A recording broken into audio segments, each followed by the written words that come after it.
How are you feeling today?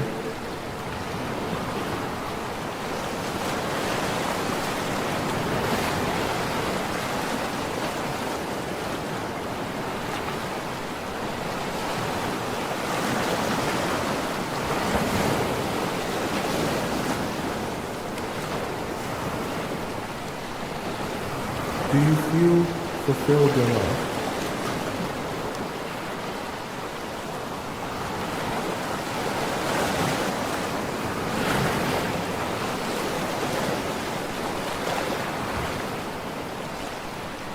The show will begin in 4 minutes. Are you ready?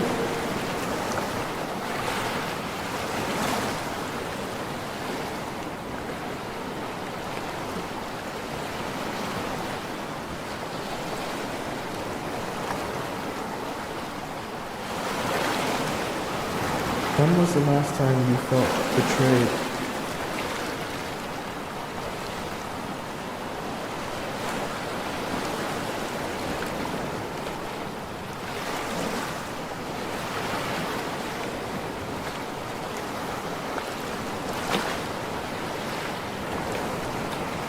When was the last time you felt loved?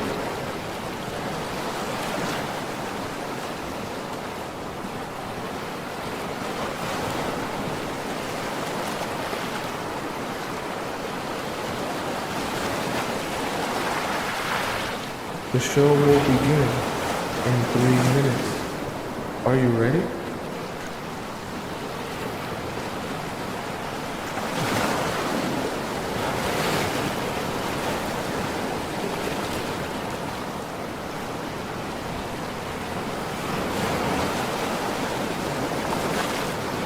What did it feel like to be in love?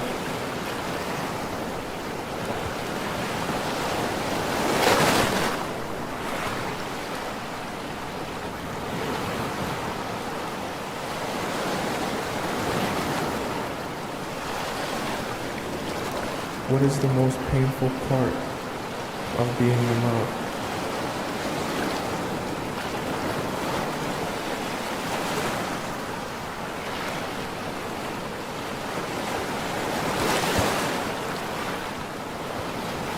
The show will begin in 2 minutes. Are you ready?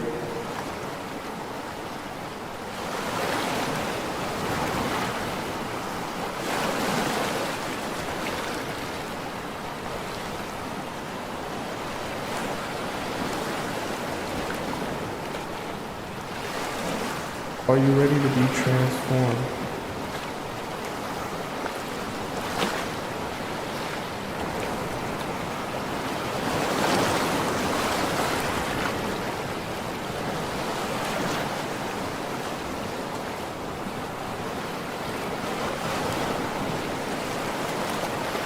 Are you ready to make a change?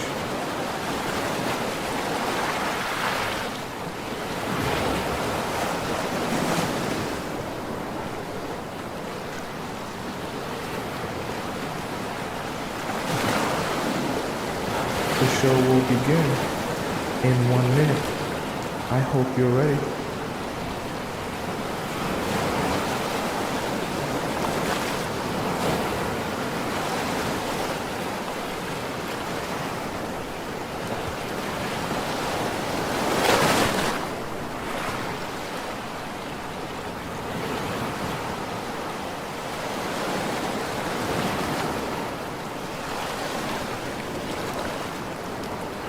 The show will begin in exactly 30 seconds. Get ready.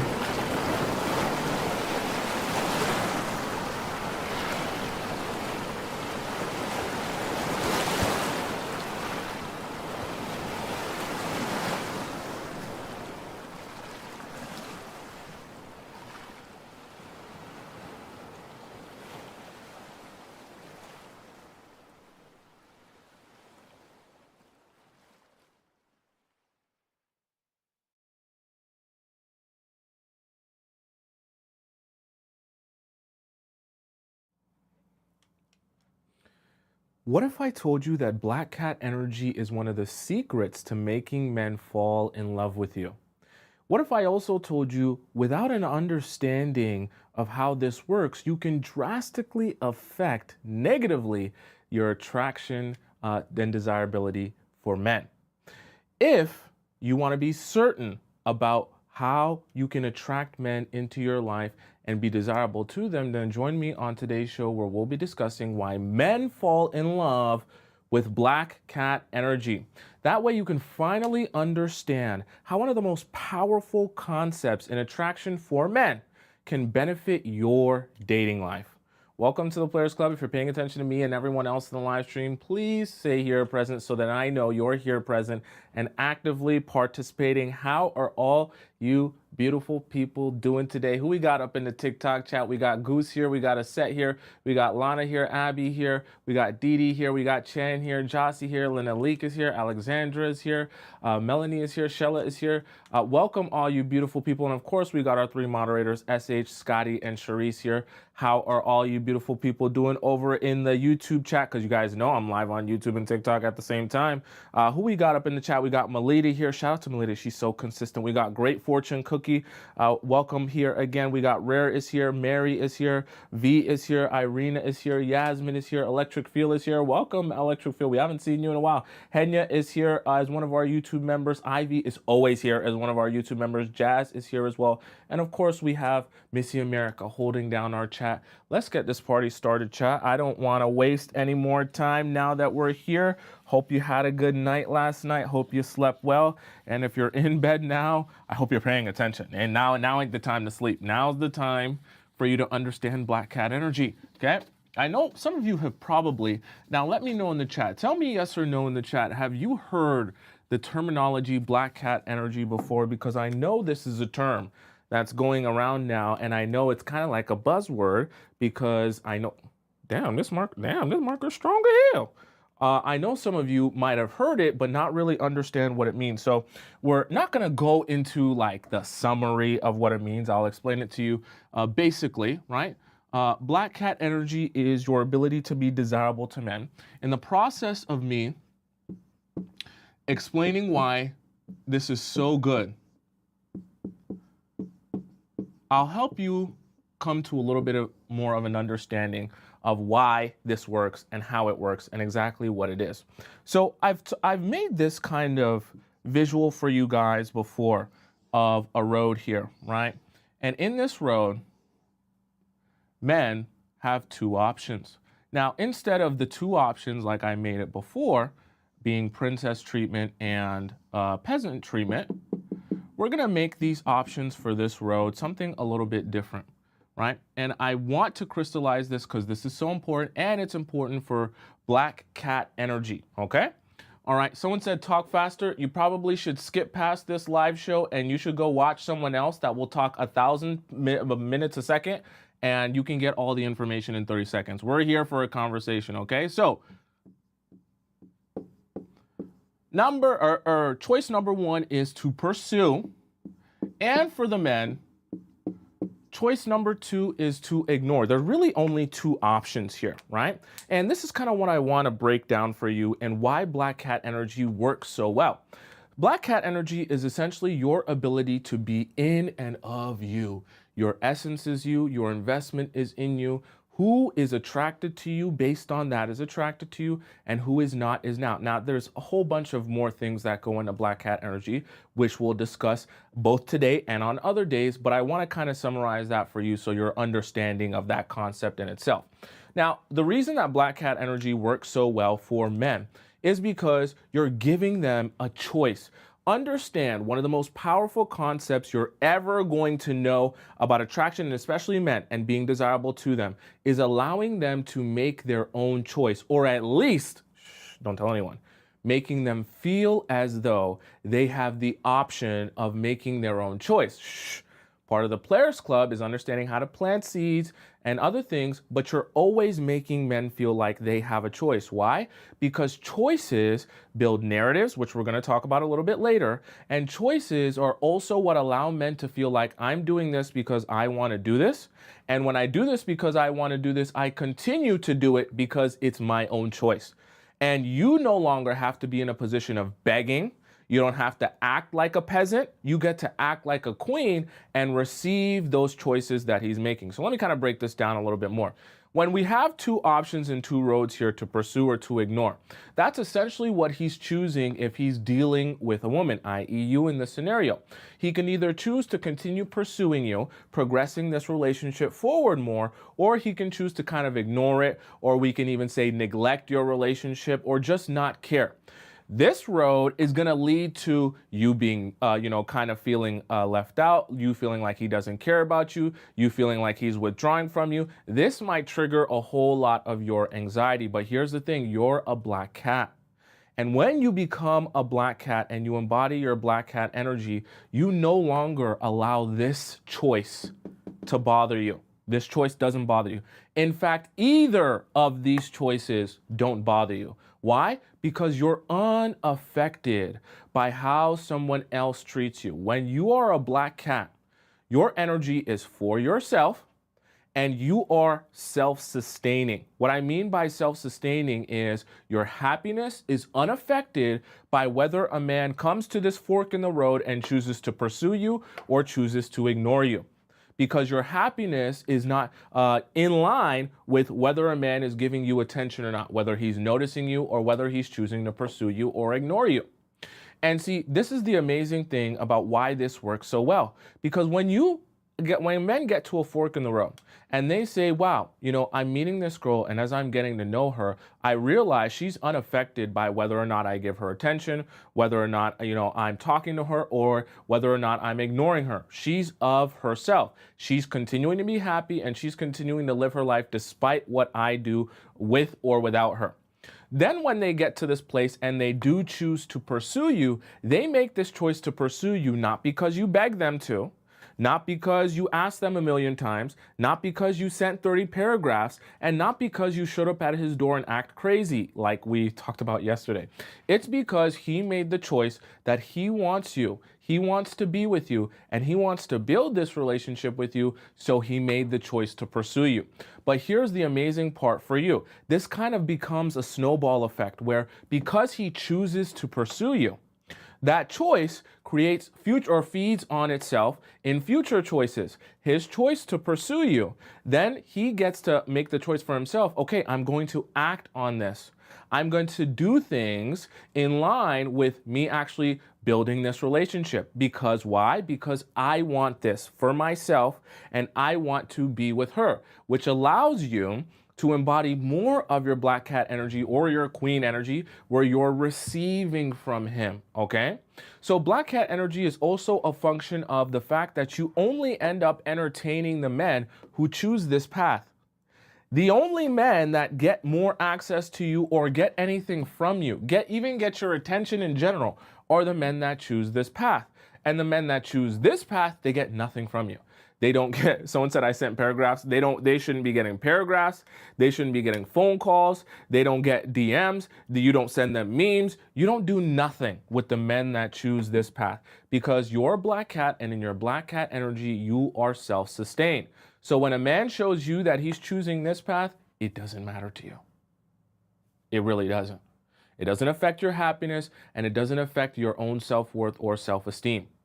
You continue thriving regardless of what someone else feels or thinks about you, okay?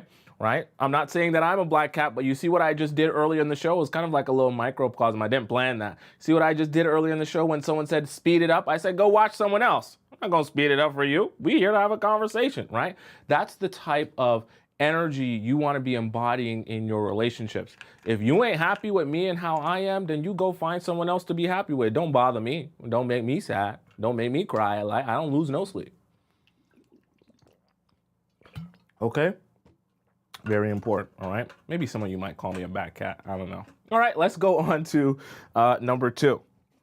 All right? Very, very important. I want you guys to take this in. I see a lot of people talking about black cat energy, but you guys know I like to make it really, really practical, break it down. I like to write on the board, give visuals and stuff like that. I just be a little bit different with that. All right, let's hop into number 2. Very important. And I want you to take this in.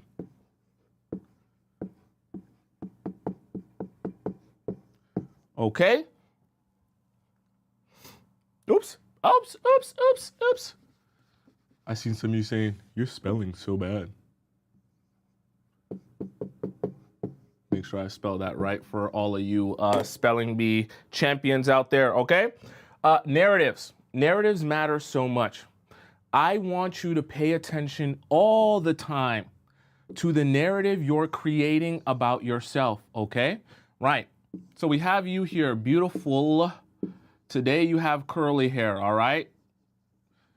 4 B or C curls you got here today. And we're gonna draw you here. You guys know my drawing skills aren't that good. Just ignore it, right? So you're here. This ain't spelling class and this isn't art class either. All right, you're here. Understand though, when you meet a guy, every time you're meeting a guy, see, when he starts to get to know you, he's always gonna be building a narrative of you. And this narrative is going to be very important to everything that is happening in your relationship, because these narratives is what's going to allow him to convince himself either you're this, you're that, and because you're this or you're that, he's going to either build a relationship with you or pursue a relationship with you or not, okay? So let's say, for the sake of example, because you're embodying your black cat energy here, that the narrative he builds of you is that she really is, she really is very confident, right? She's confident because I see her unaffected by anything that I do. I see her always going out and having fun. I see her, it doesn't even have to be going out, right? I see her enjoying her life, right? There also could another narrative be being painted, right? And this is a powerful one.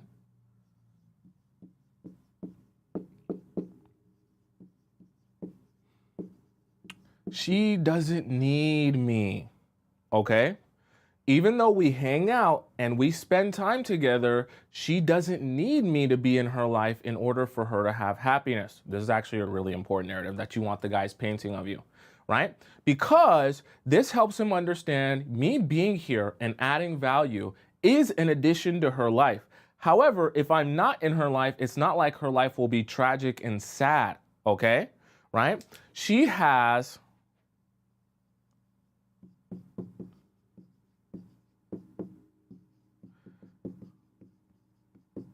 can be happy without me, okay? And these are the type of narratives you might think, are guys really thinking this deeply when they're meeting you? They are, because as they're meeting you, they're deciding on an ongoing basis, does she have the qualities or character traits that I want to continue pursuing and trying to make a relationship work, or does she not, right? And that interest level is going to be the reason why he either acts on the fact that he wants you more or acts on the fact that he doesn't want you that much, right? And so narratives are so important, because when a man starts to paint a narrative in his mind that these qualities or traits about you, that because you're a black cat and you're existing in your black cat energy, that make you so exciting or interesting to him, he's going to start building a narrative that, hey, she, just being herself and just being who she is very attractive to me. Because she's attractive to me, I then choose to pursue her. So you start having this almost like self-fulfilling prophecy where the narratives, because men are attracted to you because you're in your black cat energy, right? And you're existing and embodying in that, they say to themselves, oh, there must be something about her. Or there is something about her. It's the way that she acts, the way that she walks, the way that she talks. It's the twinkle in her eye. Narratives can be very powerful. And when they create that narrative, they then say, no, no, no, she is different. And I have to treat this relationship differently. Then you start seeing all of this action and all of these steps forward to make progress in the relationship. But it starts, coincidentally, with the narrative that they create in their own mind of you. So you're controlling that narrative by embodying your black cat energy from the very beginning. Okay? Very start of the relationship, you embody black cat energy. As he creates that narrative, he'll start to say to himself, I want her because of who she is. Something about her makes me think about her. Something about her makes me wonder about her. And because I think about her, it must mean that I like her, or else I wouldn't think about her. I think about her so much more than I think about any other woman. And as these narratives are playing, men want to believe in them more and they look for confirmation of those narratives. You ever been in a situation? Tell me in the chat. I want you guys to participate. You ever been in a situation where you meet someone and as you meet them, you start to think to yourself, oh my gosh, that person is so generous, or oh my gosh, that guy, he's so sexy. And then as you continue meeting him and hanging out with him, you look for ways to confirm what you want to believe about that person, okay? Right? If you say that person is so generous when he literally steps on someone's shoe, or when he goes to a bookstore and he's like, hey, you want this book? Or when you guys go to McDonald's and he's like, oh, I'll get you a Big Mac and some fries. You're like, oh my God, this guy literally is the most generous person I've ever met in my entire life. He just bought you a Big Mac, okay? But narratives are very important because when you have a narrative playing in your mind, you want that narrative to continue being true. Right? And so you look for reasons why that narrative is true. When you're embodying your black cat energy, it's the same thing. You allow men to build those narratives that, oh my God, she doesn't need me. Oh my God, she's happy without me. Oh my God, she's living her life and she's unaffected by anything that I'm doing. Wow, what a confident, but also attractive person to me. I want to know more about her. I want to see if I can get some of that magic that she seems to have. And we'll talk about magic in a little bit, because I just feel like the only way you can be that interesting of a person is if hidden underneath that is so much value, so much sexiness, so much hotness that I just need to get a little bit of a whiff of that. Okay. Right. Does that make sense? Right. Layla says it's easy at the beginning. How do we keep that during the relationship despite strong feelings? See, this is the thing about black cat energy. It's not something that ends just because you get into a relationship with a man, right? You continue that on an ongoing basis, and maybe we might have to have a whole show about that, right? Because black cat energy, there's a lot that goes into it. But it's not something that ends just because you get into a relationship. You don't stop caring about yourself. You don't stop investing in yourself. Right? And you don't stop being unbothered by how he chooses to treat you on an ongoing basis, right? Those are some of the key pillars to black energy. You invest in yourself and you're unbothered by what he chooses to do. Meaning you can be upset or, angry if he treats you badly or whatever the case it may be, but you're not outwardly going to go crazy because he chooses to treat you badly this day.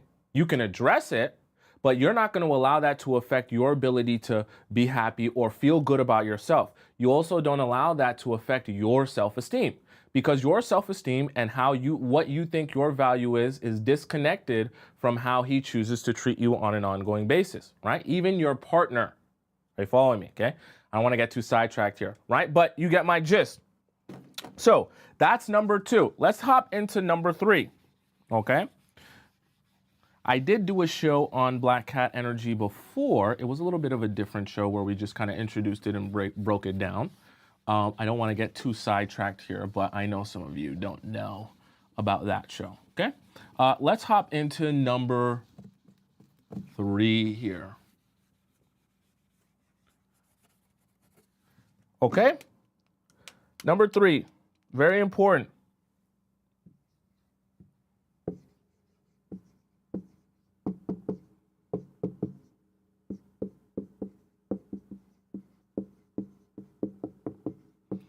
Okay, hope you're paying attention. Well, all right. There's something really interesting about being a black cat that I kind of want to show you in a visual because it's pretty funny. All right. Once again, this is an art class, so don't make fun of me. All right. So you have the men here, and you have you here. We're going to draw you. You're so innocent with your beautiful long hair here. And you have something very interesting happens with black cat energy. And this is a good visual for you to kind of see this in action. Magic is interesting. those of you that have heard the term je ne sais quoi, those of you that are French, I believe je ne sais quoi means I don't know what, right? So something has a very element of je ne sais quoi. It just has a very certain I don't know what, right? It's just something about it. Magic is interesting from the standpoint of when you have black cat energy. See, the men, they know, right? They're really attracted to you. But at the same time, when you have black cat energy, they also can recognize that you're doing nothing, right? Have you ever, let me know in the chat here, and you guys can answer this for me. Have you ever been in a situation where a guy that you were really feeling like you were really obsessed with, you also know in your heart, this guy's doing literally nothing to make me obsessed. I don't even know why I'm so obsessed with this person. He is actually doing all the things that should make me not obsessed with him. So why is any of this working? But it's very interesting because magic is interesting. Magic is also mesmerizing. When you have black cat energy, men can be attracted to you while also simultaneously knowing you're not doing anything to make yourself more attractive.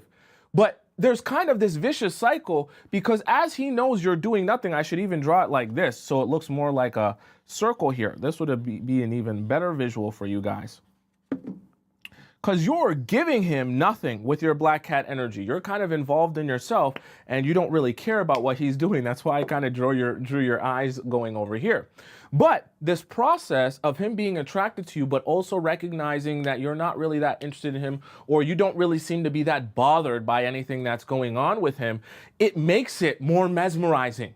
Because then they feel like, oh my God, you're so fascinating and attractive to me, but you're not doing anything to do that, to be that.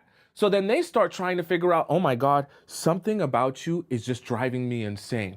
And I know you're not doing anything to drive me insane, which is driving me even more insane. And it makes it like this vicious feedback loop where as you have more black cat energy, right? As you're more unbothered, right? Even when he shows you how obsessed you are, you're just like, I don't, sure. If you're obsessed with me, sure.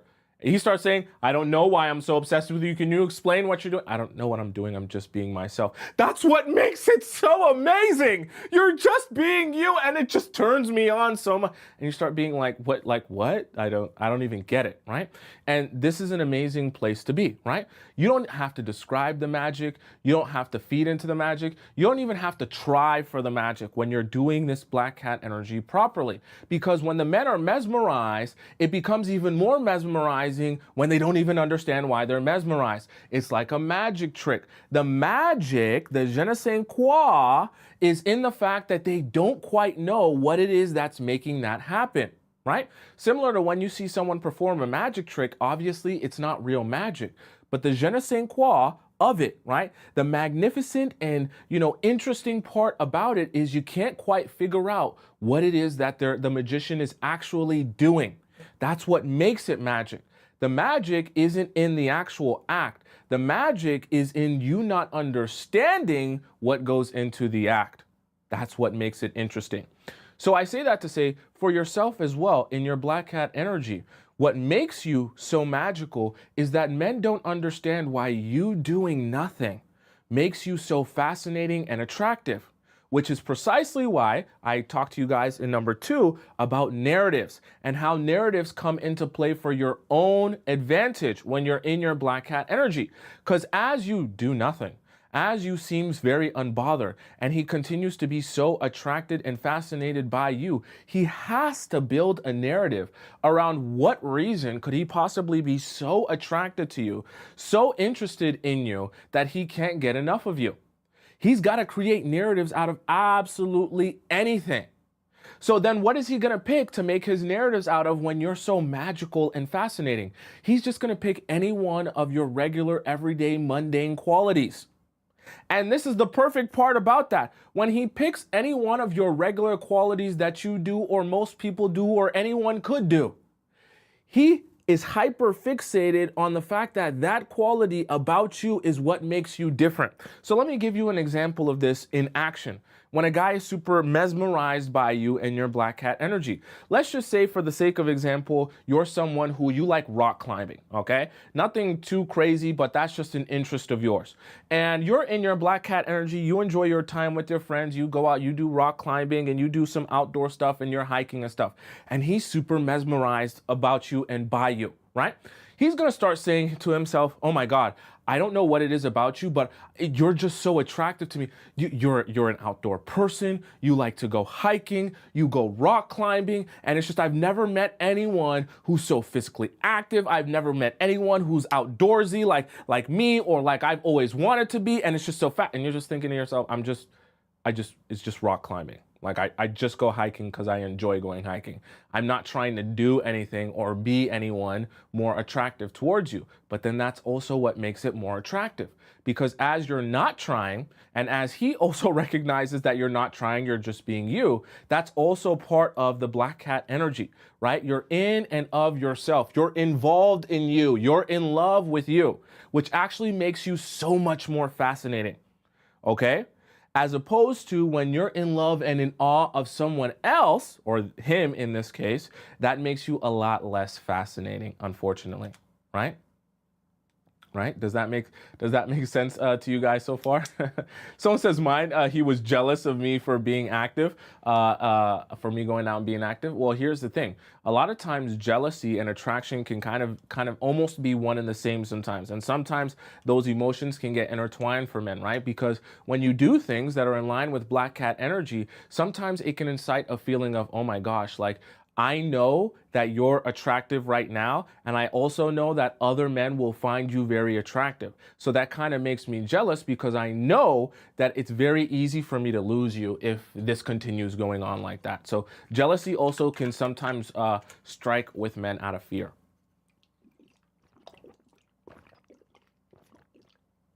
Okay.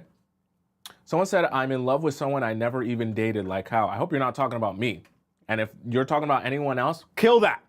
Watch the show and end that, please. All right, let's hop into number 4. Please, none of you be in love with someone you never dated or met before. Please, none of you guys do that. Please. Let's hop into our 4th point. You guys enjoy my drawing? Are my drawings getting better, chat, or staying the same? Okay, drawing better, spelling less better, maybe? Oh, well. Very important, this point. And some of you have heard me mention this before. I want this point to stick in your mind till after the show. Okay? Someone said drawing better. I'm glad. This point, please, for days, years, this better stick in your mind.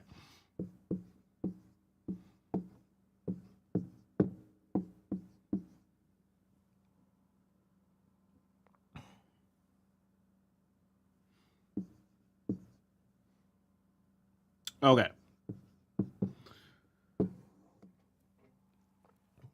This point, super important today.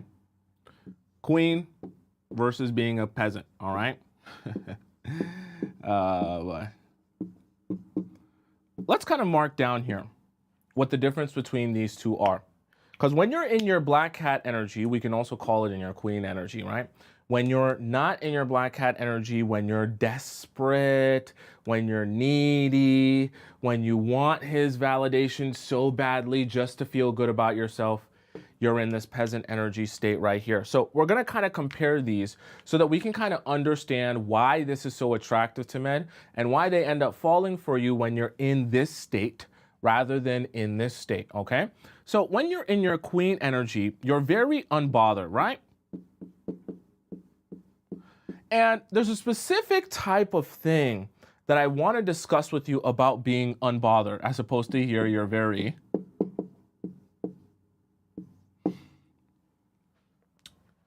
So important, especially when it comes to relationships.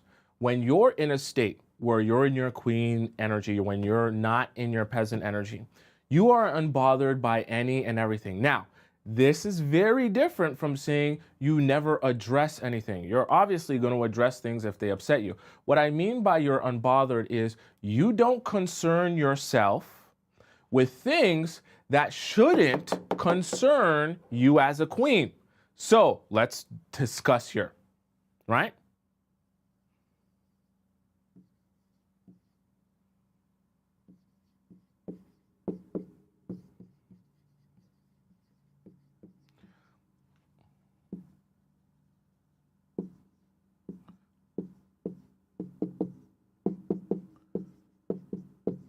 Okay.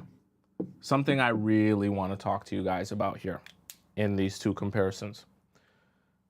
Queen energy. Queens do not concern themselves with what's going on with the peasants. Peasants are always concerned with what's going on with other people. One of the mistakes that you're going to make in trying to embody your black cat energy, especially when you're in the beginning stages of dating someone, you're going to be inclined to, because you might meet someone on Hinge or Bumble or wherever, and you're dating them and you're getting to know them, they also might be dating other people. You might be inclined to start running after him and trying to put together Scooby-Doo clues to figure out who are the other girls he's dating. Does he like any of those other girls more than me? Does he want any of those other girls more than me? Does he date any of those other girls more than me? Who's this one? Who's that one? Does he want that one? Is he liking her pictures? Is he hanging out with her? Is he messaging? Shed yourself of all of that burden.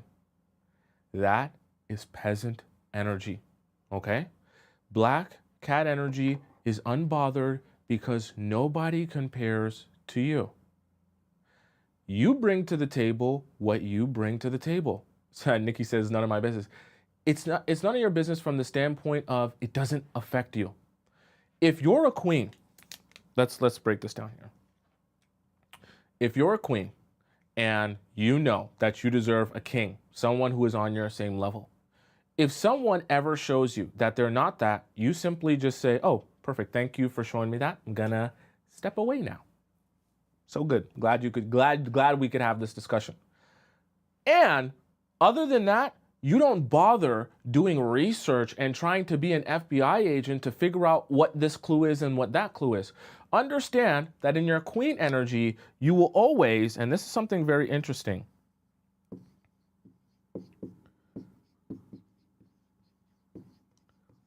you will always get answers, right? When in your peasant energy, you will be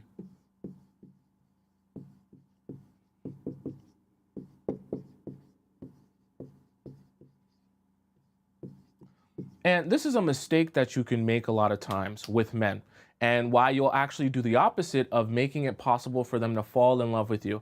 And a lot of them will lose interest in you. They'll start to become repulsed by you because you'll get into the process of being bothered about everything.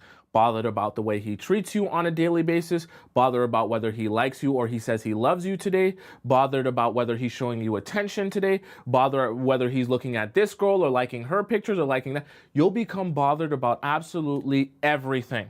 You'll chase around who's this girl, who's that girl. You'll end up giving so much of your energy, because remember, today's black cat energy, but you'll end up in this scenario giving so much of your energy away to other people, him included, and the other girls in his life, right? Whether it be the ones that he's talking to or the ones that he's liking their pictures, and all of your energy, instead of being spent on you, will be spent on all the other people in your life or all the other people in his life, okay?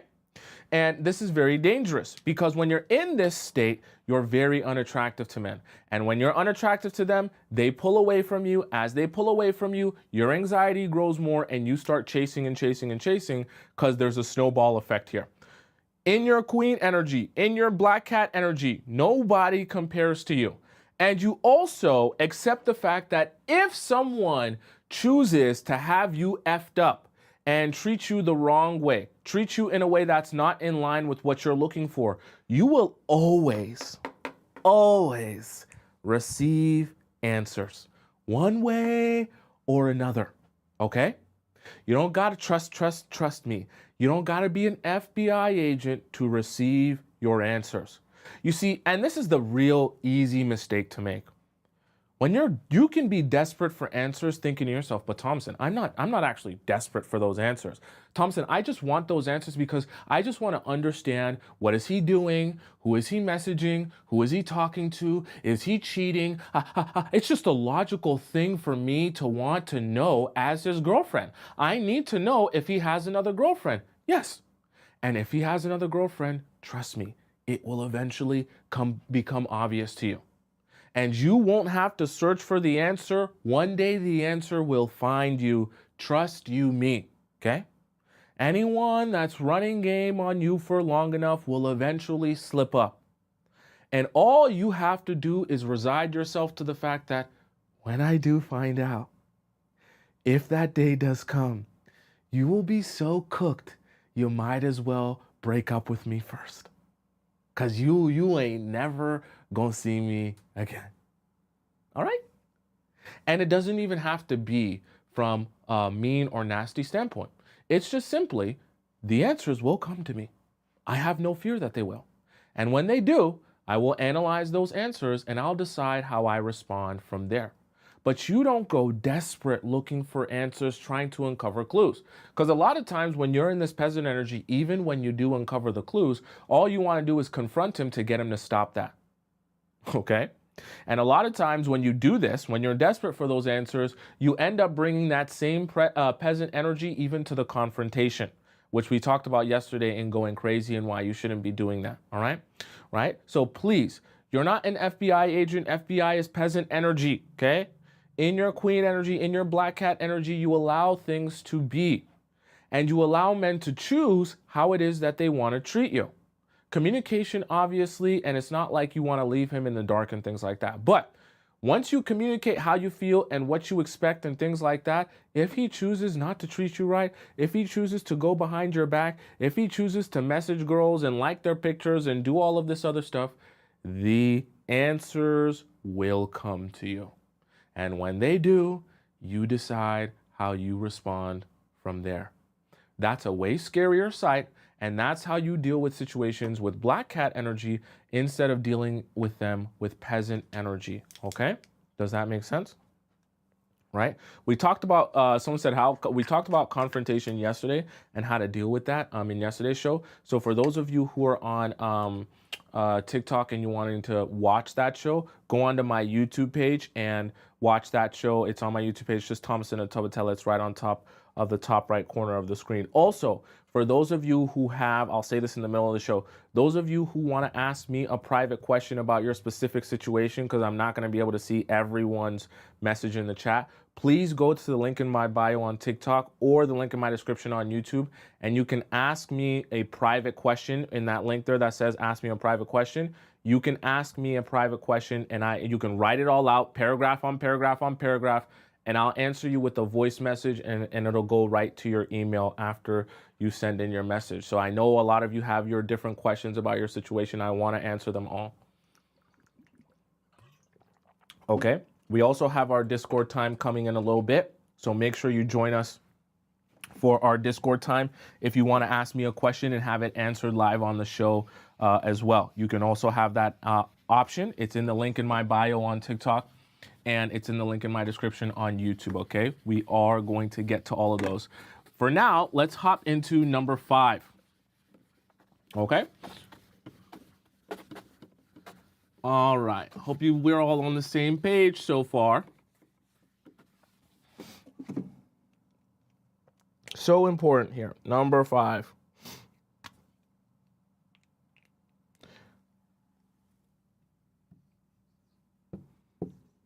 Never.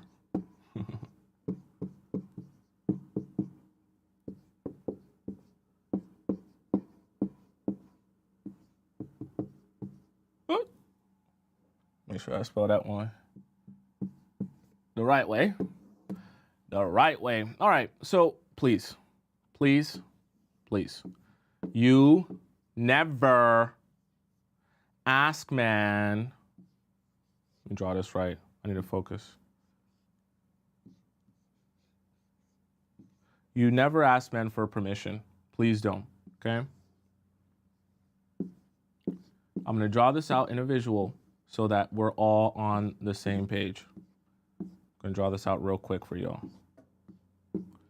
You and you again, this time with a different look. And this time you got a nice big booty.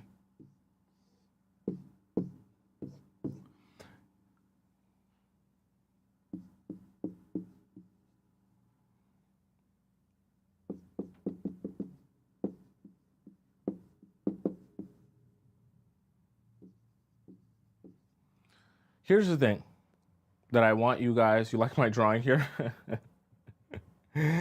Here's the thing. You, in your black cat energy, you never ask for permission. Never in a million years. And when I'm talking about permission, you never ask for permission to be yourself, okay? Black cat energy is when you're doing it the right way. It's so important to understand that this personality, this way of presenting yourself, you don't do it and then ask the man, hey, is it okay if I'm like this with you? Is it okay if I'm in love and involved in myself? Is it okay if I do these things? Is it okay if I enjoy these things? Is it okay if I go here? Is it okay if I talk to you like, no. You apologize for nothing. Why? Because you can get into the habit of being so concerned with what his vision of you is that you continuously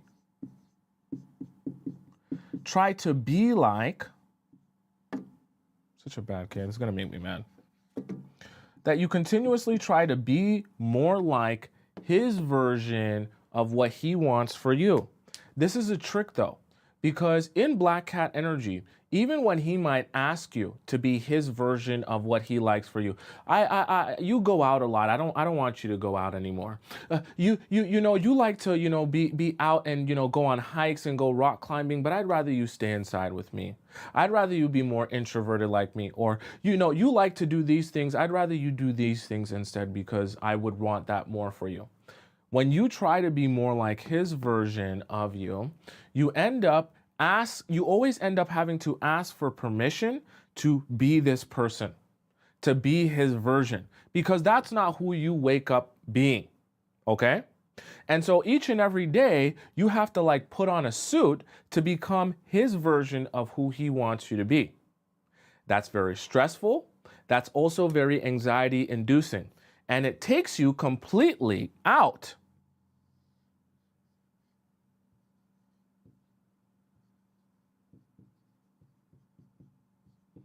of that black cat energy. Because when you're thinking about how to be like someone else, even when you're thinking about how to be his version of what he wants or what he likes, right? You end up adjusting so much of yourself that you start to live in this anxious state, trying each day to wake up and say, well, which one is it now? Because trust me, his version of who he wants you to be will change and adjust on a daily basis. Some days he's going to want you to do it over here. Some day he's going to want it to be like this. One day he's going to want it to be back here. One day he's going to want it to be up here. And each and every day you'll be moving and shifting, trying to be his version of what he wants you to be. And the reason that men end up falling in love with black cat energy is because each day you just wake up and be you. And remember, we talked about narratives and how the narrative and the magic of the narrative that they want to believe in can become like a self-fulfilling prophecy, meaning that as they begin to get to know you and you have that black cat energy, they start to say, wow, there must be something about you that's making me like you so much, despite the fact that you're doing nothing. You're not doing anything to make me like you more aside from being yourself. So what are they forced to do? They're forced to build a narrative to figure out what qualities are unique to you that make you so interesting and fascinating to them. And so each and every day you wake up never asking for permission to be yourself. You just be that. And instead of him saying, I don't like who you are, he then says, no, exactly who you wake up to be and choose to be every day, right? Without asking for permission. That's exactly the reasons that I like you. So black cat energy ends up being this self-fulfilling prophecy that as you wake up, you and unapologetically you every day, the men that are attracted to you end up saying, the reasons I love you and want you is because you're exactly you. And the best part about black hat energy when you accomplish it in this way is that it's so sustainable. Meaning that when a guy is madly in love with you because you're just you, it's very easy to wake up every day and continue to be just you. You don't have to change anything and you don't have to go any extra miles. All you do is wake up and do exactly what you were already going to do. And that man loves you even more because of it. In fact, he convinces himself, it's almost like a weird type of brainwashing. He convinces himself that exactly why he loves and wants you so much is because of the ways that you act. But all you're doing is acting like you. So it's not an act. Okay? Does that make sense to you guys so far and why that's so important? I know you guys have lots of questions about black cat energy. Please ask me your questions now and we can, kind of get in a little bit more detail. I know you guys, have lots and lots of questions. I've been seeing them pop up. All right. Electric Field donates $20 in the YouTube chat. Thank you so much for the donation, Electric Field. I appreciate that. She says, thank you, Electric Field. All right. Do you guys have any questions about what we just discussed? These 5 that we just discussed. It's so important to understand that. By the way, if you have a personal situation, or a question for me that you really want me to answer for you, like you just can't help it, and it's obviously going to be like something that you don't want me to miss on the live stream, because obviously there's lots of questions, go into my TikTok bio, go to where it says private relationship question and ask me a private relationship question. There you can type out everything you want to say in detail. That way I can see it, analyze it, and give you a good solid response via voice message. Okay, so you'll hear my voice and it'll actually be me answering you when you do that. That's available in my TikTok bio. It's also available in the link in my description for those of you who want to ask me like a real detailed question. Okay, someone says, how can this work in a long distance relationship? Honestly, chat, I'm gonna be real with you. Like I always tell you guys, I'm not into long distance relationships. Not because I don't like any of you that choose to do that, just because I know that a lot of you that are in a long distance relationship end up being in a position where you and this guy are like pen pals, meaning there's no actual action taken towards when are we gonna see each other. And a lot of what we're talking about when it comes to, because we talk a lot about attraction and interaction and how you're going to present yourself, it's very hard, in fact, mostly impossible to do any of that that's meant for the in-person interaction, to do any of that over text. What are you supposed to do? Text him that I'm in my black cat energy, raw XD. That doesn't work, okay? What are you supposed to do? FaceTime him and be in none of that works, right? This all works when you're actually able to interact with someone in real life. So if you're in a situation where you can never see that person, it is going to be very difficult for you to do any of this, especially when it comes to attraction. Joe says, yes, psychologist I follow recommends to not be in a long distance relationship. I'm not a psychologist, but I also recommend avoid those. Not because, bad people only do long distance relationships, but a lot of times you're going to end up wasting a lot of time. And also when you're cultivating attraction for yourself as a woman, a lot of that is done in the in-person, in the connection and the energy that's felt in that in-person interaction. You're not going to be able to cultivate a lot of attraction over message, especially if you're meeting them online, right? And the distance starts the relationship, okay?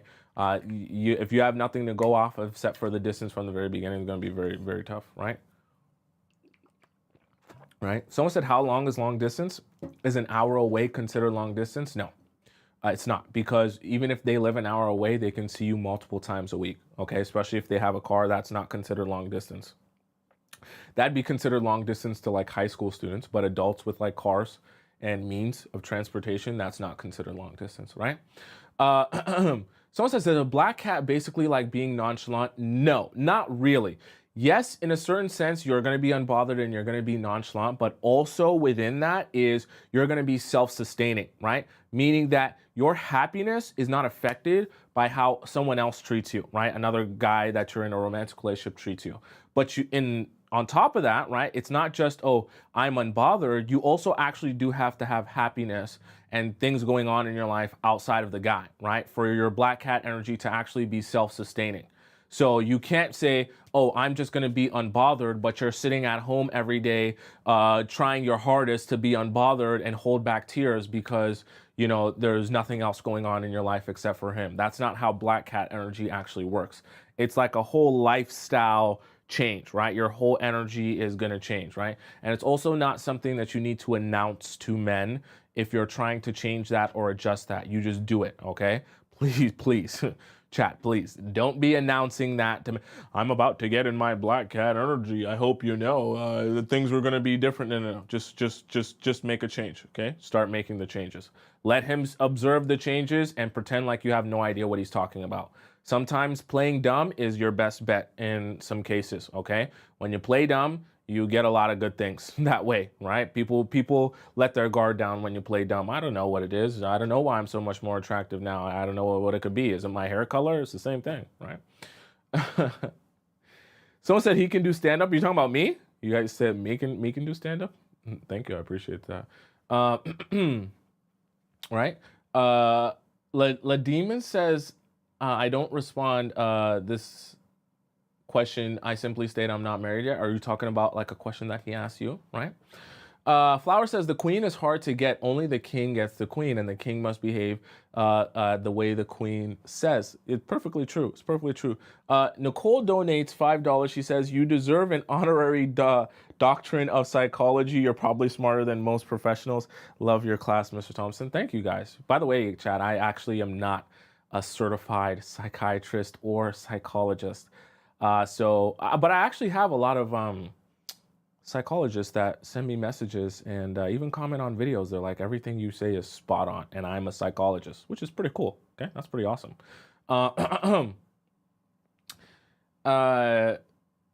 Someone says he asked me, you think we're better off as friends? If he's asking you that, he's answering his own question. Any guy who's asking you the question, if you know, you're considering or thinking you guys are better off as friends, is probably projecting because he's thinking that himself. Okay, and if a guy's thinking that himself, you might as well just start walking away then. Okay, right? Someone says I would tune in if he had any other class. What do you mean, like any other class on any other topic, right? Lana says, how long before black cat energy is enough for them? And I think you might say to leave. Here's the thing. Men who are attracted to you and want you, there is never a time where black cat energy becomes too much, because the male in his masculine energy in wanting to pursue you and wanting to pursue and progress a relationship with you never gets tired of you being confident, hot, sexy, and in love with yourself. That's not unattractive. I know that sounds a little bit counterintuitive because you're thinking, well, I get the most attractive thing to men will be when I get on the floor, I scrub the floor, I show him how good I can cook, how good I can clean, how good I can serve, how I can, you know, wash the dishes while I give him a handy, while I give him a footy, while I do everything for him at the same time. That's when he's going to be attracted to me. No, that's when he's going to use you, extract from you, and then go find someone else to chase after. It's just not how it works, unfortunately. I don't make the rules, but I can explain them to you. All right. So you just kind of have to understand that black cat energy is not something that you do for a couple of weeks and then you just, I'm going to change something up for a couple of weeks and see how that works. It's something that you actually make a whole lifestyle change on. Okay. Does that make sense? Someone says, can you be a black cat in a marriage? Absolutely. Black cat energy is not something that has to be a toxic thing. It's not something where, oh, I become a black cat now and I only do it for when I'm dating a man, or I can't do it because I'm married to a man. You can still do it and be married to a man because you're not trying to offend him. You're not trying to disrespect him. You're not trying to do anything except be more in love, interested, and involved with yourself and unbothered by what he chooses to do or not do. Okay? Right? It's the same thing in a marriage, and you allow that to be your lifestyle, not your thing that you do like a 2-week cleanse on.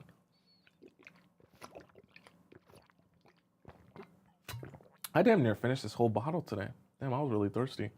Okay, y'all made me really thirsty. All right. Someone says, what if I think he's lying to me every time? About what? That's a very interesting thing, okay? Someone said that sound was so gross. If you don't like me drinking water, then you should probably go watch someone who doesn't drink water. All right? All right, chat, let's hop into our next segment of the day, which is our React segment. I'm going to be reacting to videos along the TikTok universe about relationships and situationships and that you guys have sent into me, and we're going to kind of discuss them together. While I discuss, I'm going to clean up.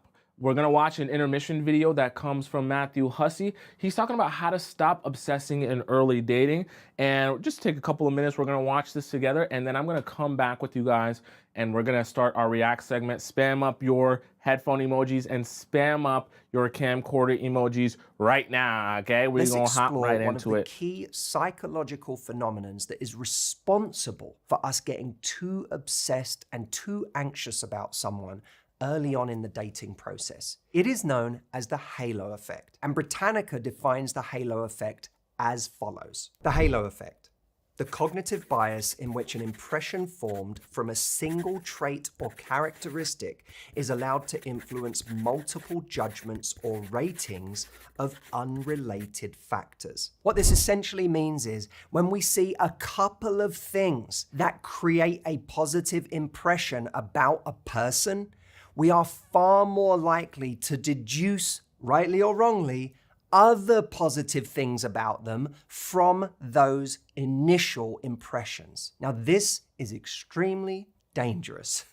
It can mean that we attribute all sorts of wonderful qualities to a person that they haven't yet earned and have nothing to do with the original qualities that we were impressed by. The halo effect is extremely prominent in our love lives, where we meet someone who is charismatic or good looking or super successful, and immediately we take these qualities and use them to build out a 360-degree picture of a person that may be completely false. So let's talk about the 5 things we can do to negate this effect so that we can bring a much more powerful version of ourselves to our love lives. Number 1, don't optimize for looks, money, or lifestyle. There has been a TikTok trend going around of late about this idea of people wanting trust fund, 6'5", blue eyes as their description of the partner they want.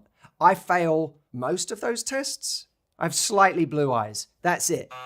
But most people, 99.9% of people, fail that test. That, to me, is an example of taking things that some people put a premium on, like looks, money, and lifestyle, and trying to maximize those things instead of creating a baseline for what they want in those areas. This is the difference, by the way, between maximizing and satisficing. Satisficing is when you have enough of something. Oops. Maximizing is when you try to get the very most you can possibly get of something. But this misunderstands the way human beings work, that we're never getting a quality let's hop into our next segment, which is our React segment here, chat. A package. And so if we're we're going trying to be to maximize discussing some of these TikTok videos around the TikTok universe, and let's see what is going on here, what these people had to say.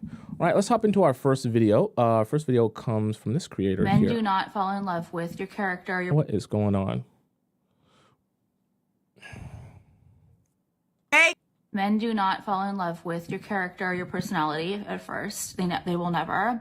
Men's brains are in their cocks.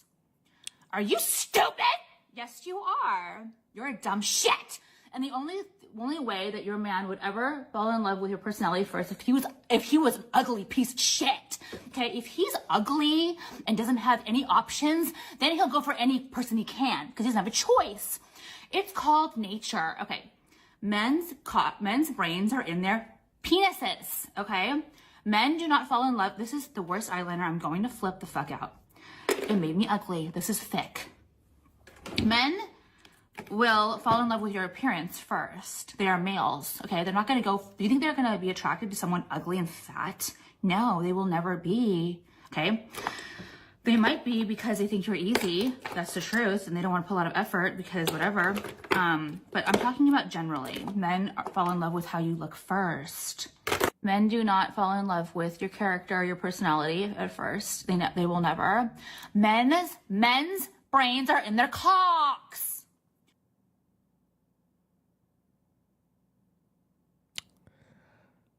I wouldn't say that she's wrong.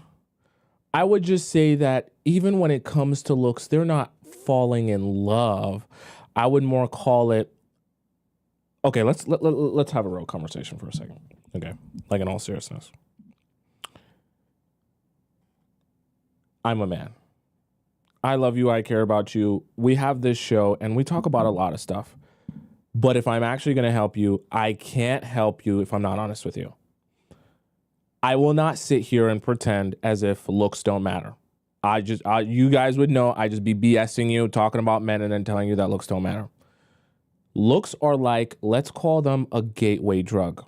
Meaning, when you look good, men will be open to getting to know more about you. They will be interested in approaching you to understand your character, your personality, take you on a date. And then when they meet your amazing personality, they have so much fun with you, they feel that connection, then they'll say, what's keeping me here is the fact that you're an amazing human being. Okay? So it's actually a situation where two things are true at once. Looks do matter, but they don't matter necessarily for the reasons you're thinking they matter. Meaning, you can have the biggest dump truck, the most voluptuous cities, the beautiful supermodel face, but if he meets you and he realizes you have a really horrible personality and really horrible character, he will eventually get sick of you and either abandon you or ignore you or go and find someone else, all the same. But I'm also not going to lie to you and pretend as if a guy sees you without knowing you, knowing your personality or anything about you, and he doesn't find you attractive, at least somewhat like conventionally attractive, he will be less open to the possibility of even approaching you and trying to get to know if you have that amazing personality. That's the real honest conversation here, okay? They're not falling in love with your looks, but they are open to getting to know who you are because of your looks. That's the real and honest truth. So if we want to have a real conversation, if you want to take care of if you're thinking of attraction like a funnel, if you want to attract the most possible guys that will approach you so that you can then choose who you actually think is who you're looking for, then you have to take care of the initial attraction, which is the looks. And when you take care of that, then you have so many more people willing to approach you, and then you end up having so many more options. Now, obviously, that's not how you sustain the relationship, but that is how you get to funnel so many more options into your dating pool there, okay? I'll be real with you on that, all right? Let's go into the next video here. She's pretty, she's a lot, okay? She's a lot, right? Thank you, though. I dated 50 men in 3 years and it broke me, and this is everything I learned along the way. Number one, never give second chances. Men know how to behave. Wait. What did she start with that? I dated 50 men in 3 years and it broke me. Dating 50 guys in 3 years. Okay.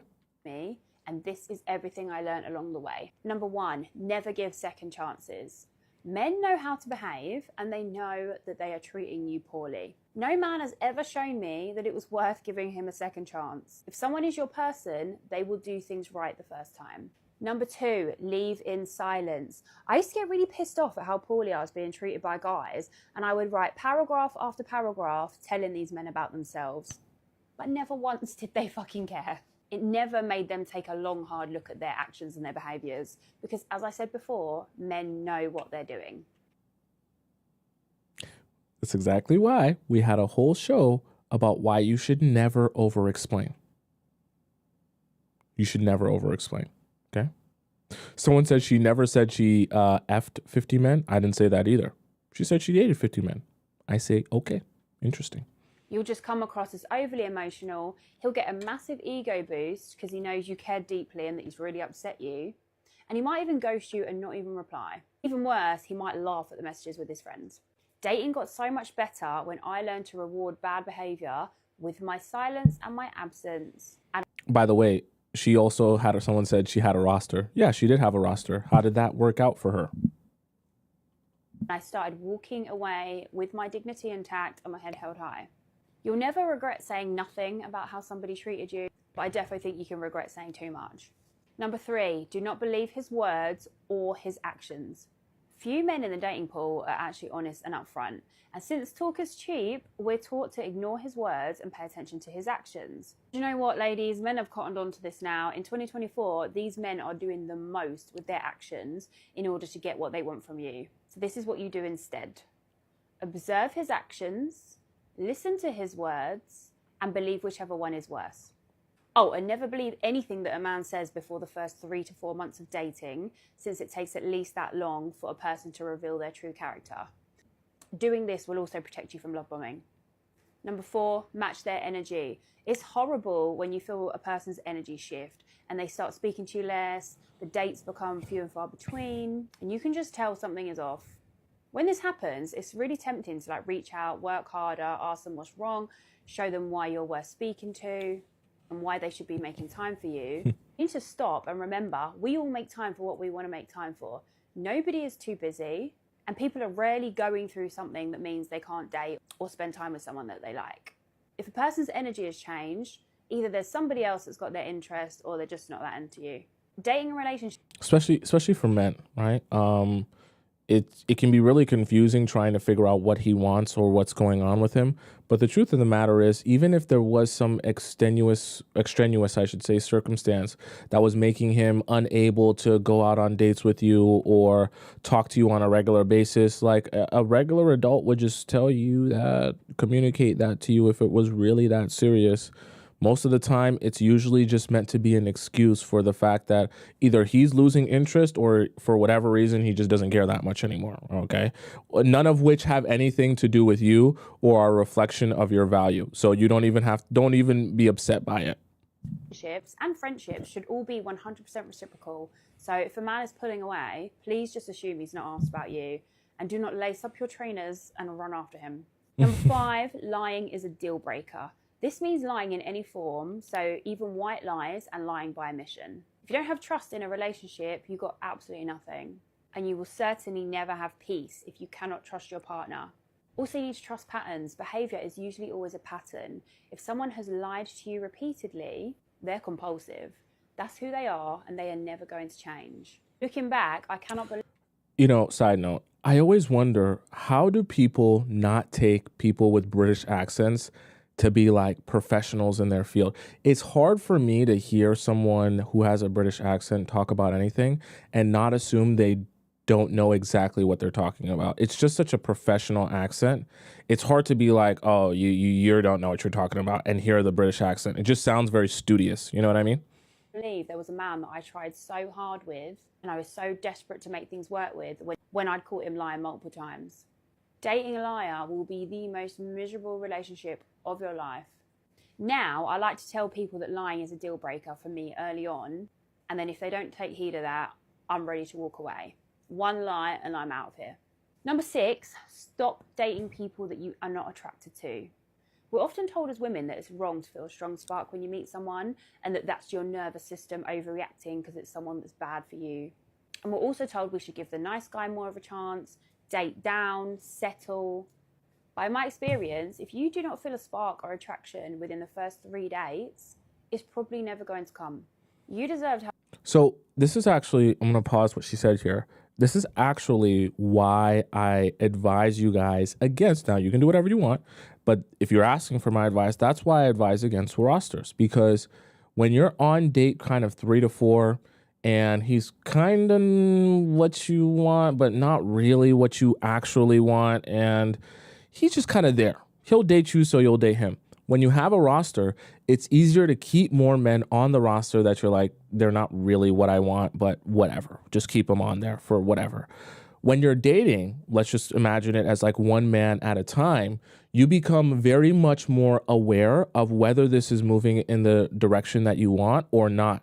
Because if you're going to spend your valuable time with that person, you want it to be someone you actually enjoy, right? Because you're only getting one at a time. Then you're a lot more impatient with letting things slide, whether it be his actions or just being in a situation where I don't really like this guy, but whatever, he can be part of the roster, right? You're less lenient, but that's good. You want to be in a mindset where you're less lenient because you'll take less, you'll allow less, you'll be more strict. And when he does show you things that you don't want in a relationship, you'll know in your mind, oh, you're cooked now. It's done for you. And then you'll just move forward, right? So you get into the habit of meeting guys and being on a strict basis of, I know what I want, I know what I'm looking for. And if our relationship isn't moving in that direction, you're done. And the next person gets an opportunity, right? So I think it's a better mind frame and mind state to be in that's conducive to finding that one person, because you're not going to date a roster forever, right? You're still narrowing it down to one person, but the narrowing becomes harder when the roster is more fun and easier to just continue to do forever with no real direction, right? She just did a long video here, but I'm sure she learned a lot of things. Let's go to our next one though. You want to know what really bothers men? When the women we care about or dealing with decide to ignore us. See, usually we know what's going on in your life because you over communicate or you communicate in general. You let us know where you're going, where you've been, who you talk to, what's happening on a daily basis of your life. We have an update. We know what's going on with you, right? When you decide to ignore us, especially if it's under the pretense of we had a bad conversation, we're in the middle of a breakup, or you're simply just upset with us and we don't know what's going on, our mind wanders. See, the first phase is like, whatever, forget her. I don't care. Cool. We'll be cool for a good day or two. Then we start going on your page like, yo, what is she doing? What's she up to? You don't show nothing, bothers us more because we like, who you with? So then we'll start making posts and things. This is why I tell you, he's starting to cook here. This is why I tell you, don't be a quote queen. When you're in that awkward stage of no contact or whatever it may be with the guy that might have pulled away from you, don't turn into a quote queen. Don't start searching and lurking on Justin LeBoy's Instagram page to see which quote on a white background that you can post on your story that'll really hit him in the chest, okay? Don't be searching for whichever Facebook meme that you're going to post or Facebook quote that you're going to post about relationships or being unbothered that he's going to see it and he's going to realize how much he messed up, or he's going to realize how unbothered you. Don't do that. The men are, I tell you, and he's telling you as well, the men are actually going on your page to look for that, because that's not a cue that you're unbothered. That's a cue that you are bothered, which is exactly why you would take and go and find that quote, post it on your story to make yourself look like you're A-okay, or to send him a message indirectly. Okay, that shows that you're thinking about him. What hits more is the fact that either you're just doing what you regularly would be doing, or you're not posting at all. That's scary, because then they realize you might just not give a F. Things, right? We make posts like, like just having fun, general fun, hoping that you see that we're good without you, right? Then it kicks in harder. See, then we're wondering, who are you with now? Because who is so important that you're with, that you're ignoring me, the person you've been having little sessions with? Now we're triggered. Now we're mad at you. And we don't know what's going on. But when you leave people to their own discretion, to their own thoughts, they'll start coming up with crazy assumptions. Ladies, you know how y'all get. Just, you have one thought and it turns to 60 other thoughts. Now we're in trouble for some shit we didn't even do. Same thing. In our mind, you're talking to somebody else. You already replaced us. We're thinking you're already having a session with somebody else. You're planning to go out with your people. And don't let you post a couple of days later looking good, going out, or in the bed, and we can't see the other half of the bed because y'all good for showing motherfuckers from the side. Nah, the one that kills, man, you post the plates, but you don't show if it's nails or if it's man hands. You don't show no one at the table. You just post all the separate plates. So there's this, or you post just the 2 plates. They don't know. It could be a girl, but it could be a man. And the wondering of which one it could be will kill them. Trust me. Trust me. We're going to crash out immediately because we don't know what's going on. We are to our thoughts, and the shame shit that people do to you, they don't want done to them. So it's hitting now. Now we're going over what we did wrong, how we want to be better. So you start getting texts like, yo, I'm sorry, I'm working on this, I'll do better. I really love you, I care about you. And it may be real. He may love and care about you still. But it's a factor of his mind is eating at him. The best way to get back at anyone, especially a man that loves you, is just to remain silent. You ain't got to crash out as a woman. You don't have to Really bust don't. tires and fight and No, curse. don't. Remain in your feminine beauty. Don't. A woman's weapon is her femininity. Truth be told, the ones that bust tires, they go crazy, they break windows, they break into your house, they climb over fences. It's good content, right? It's a fun story for him to tell his boys about, right? When the situation is done, for them to laugh at. By the way, they're laughing at you. But those girls don't get wifed, truthfully and honestly. Those girls get laughed at. And it's nice content to tell a story about. They don't get wifed. Just telling you the truth, okay? That right there, us lacking that is already a thing. Now, hear me out when I say this though. Don't go overboard, because if you ignore certain men, especially strong men who is like, life moves on, it is what it is, you won't get him back. Pick and choose your battles when you're choosing to ignore certain people, when you're choosing to act vindictive or try and prove a point. I would say this too as well. If it's coming from the standpoint of, let's say you're pulling away or you're withdrawing because of something he did to you, and it's very clear and obvious that he did it to you, there's no kind of twisting this or kind of seeing this in a different light. Guys, even the ones who are intelligent, even the alpha men, they know that. So if they actually care about you in this situation and they know that they did wrong and you're withdrawing because they did wrong, and they actually like you, they'll reach out to you and, I apologize, I was wrong for that, da-da-da-da-da. Now, if they're a super alpha and they're just like, oh, I can never be wrong, I never have problems, I never, make any mistakes, those aren't even guys that you want in your life anyways, because those are the guys that if they do you wrong and you don't apologize to them for them doing you wrong and don't ignore them, then they're going to say, oh, F it, life goes on, I don't even care about her. You don't even want to be in a relationship with a guy like that, because he's so stuck in his own ego that he can't ever admit to doing anything wrong. That's not sustainable. Okay. The love of your life will be the love you didn't need to fight for. They're going to love you effortlessly. They're going to respect all of your conditions, and they're going to make sure that they do not commit them. You're not going to fight for them to love you. You're going to be grateful because they love you immensely despite all the things you don't love about yourself. The love of your life will be the love you don't have to fight for. He should rename himself to like street pastor. Every time I see a video of him, he's talking like he's in church, but he on the street. He's like a street pastor. But I like what he said here. Now, don't get that confused with love requires no work, or, attraction requires no work, or relationships require no work. I should just do whatever and just be me. There is a psychology and knowledge and an understanding of what attraction really is, and especially what attraction is for men. That's what we talk about in the Players Club. What he's referring to, though, is that you won't have to force him to love you or choose you when you're doing all of the stuff right. And he will be the one that chooses to love you and choose you in the relationship. That's this difference, okay? If you're single and you want to start meeting more people in real life because the dating apps just aren't doing it for you, I'm going to share a tip that is a literal game changer. And when you start doing this, you're going to be collecting so many phone numbers left, right, and center. You're not even going to know what to do with yourself. And this tip was inspired by me being on vacation. I am in beautiful and sunny Miami, Florida, a city I actually called home for almost a decade. But you know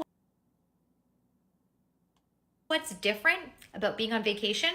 Vacation Nelly comes out. I'm more spontaneous, I'm more fun, I'm more likely to initiate, I don't give a fuck.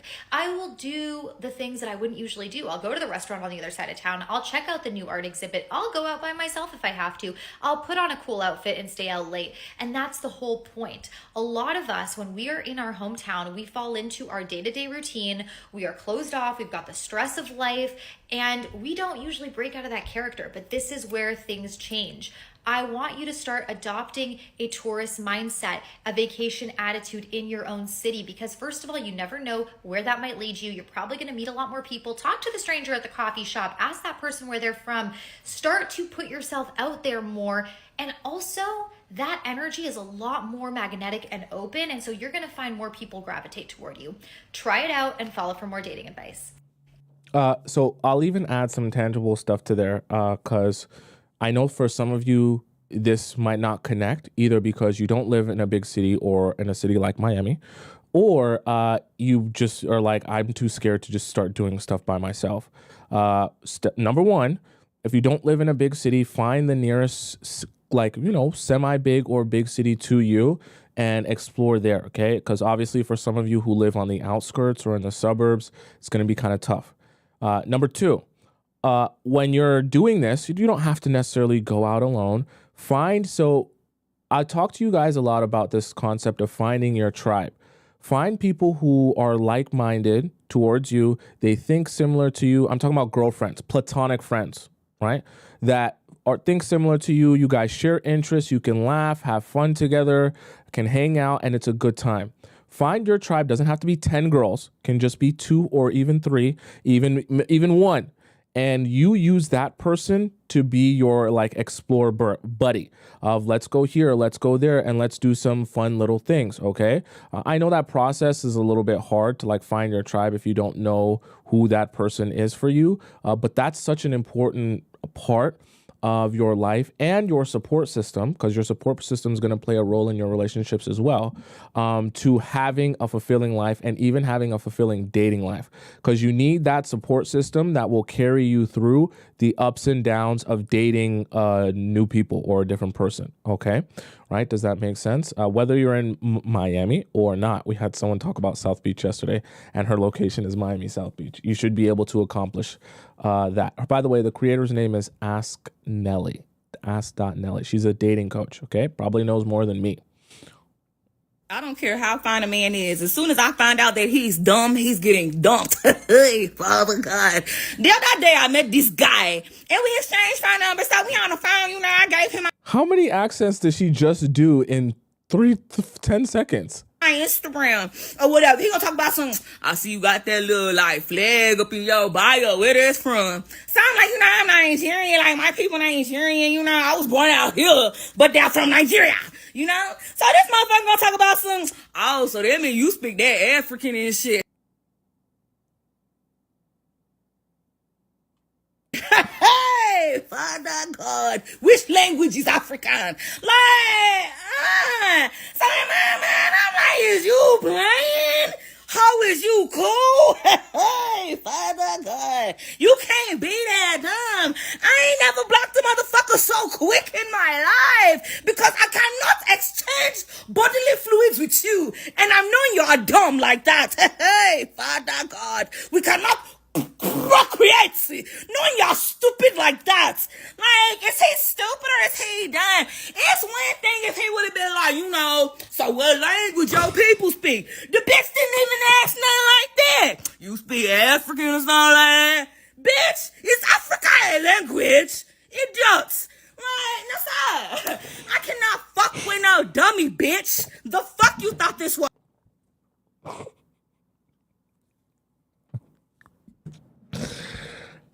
Okay. When you meet someone and you just feel like you got hit with a wave, it's just like a wave and you just don't even know what to say. That's how I feel right now. When you just meet, that's just like, wow. You're just like, wow. Yeah, you're great. Never change. Her name is Trine Bean. Never change. You're so authentically you. I'm glad. I wasn't even following anything that her energy is like a wave. It came through the screen and it hit me. I don't even know how to describe it. I'm not even sure what she was saying, to be honest. I don't know. You guys might have to replay that. That came at me all at once, and I'm not even sure. Guess what? I don't care how fine a man is. As soon as I find out that he's dumb, he's getting How does her eye do that? dumped. Hey, Father God.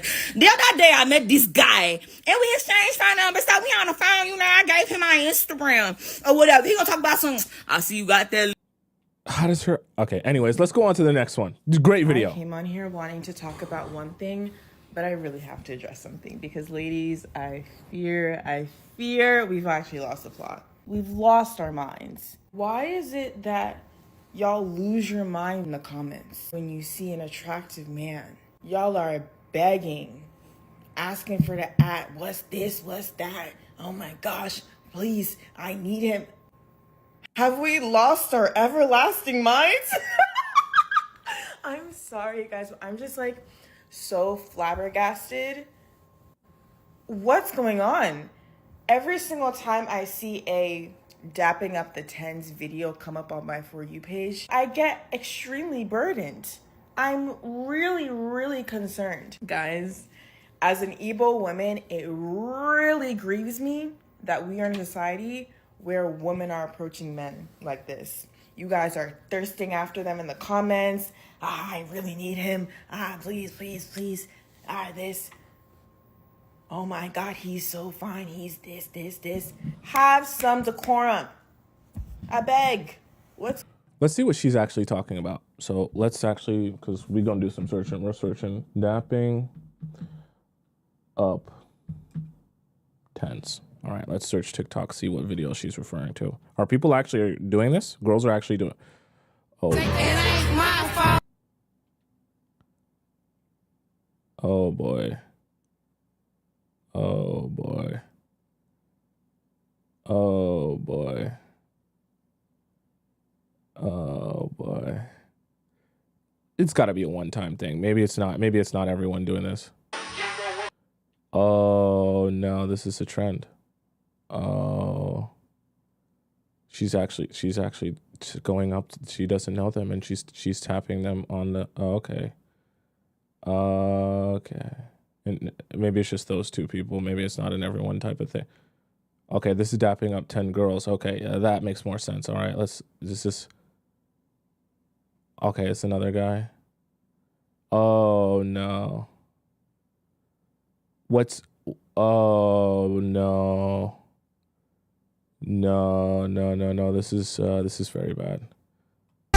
This is very bad. And Sexy Red is playing. She's oh boy. Chat. Don't adopt this mindset, please. They're content creators. I get it. Don't adopt this mindset, please. As soon as you come up, you're dapping up the tens, thinking this is the vibe, right? You know what all these guys are thinking? Perfect. She thinks she's dapping me up. I'm one of the tens. I probably could smash tonight. Yeah, I'm telling you the truth. You see on his face? You know why you're looking at her like that, right? Because they're all thinking, oh, this is perfect. Look at his white teeth. All his 32 teeth showing, right? He looks like, what's that guy from Fairly Odd Parents? My shiny teeth and me. He chipped Skylark. He's thinking I could probably smash tonight. Tonight. That's what they thinking when you go up and you dap them up. And then you be wondering why after you do this, right, them guys aren't trying to pursue you or ask you out on a date. Because you came up to them and you validated them from the very beginning. I'm not saying there's anything wrong with these guys for thinking that, but it's the honest truth. I'm telling you as a guy, that's exactly what they're going to think, right? My shiny teeth and me. All right, let's go on to our... Let's go on to our next segment, chat, before you guys get me on a tangent here. You guys know what's coming, okay?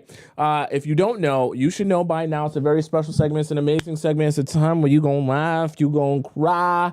Spam it up in the chat if you know what time it is. Don't look at your clock. Don't look at your watch. Don't look at your phone. Don't look nowhere else in your home.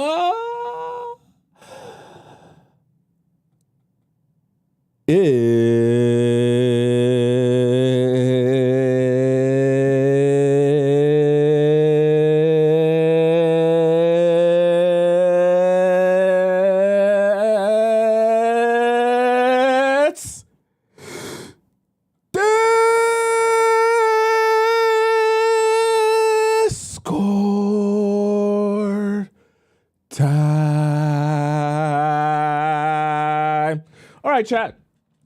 For those of you who are confused, don't worry. I'm going to explain this to you, what's going on here now.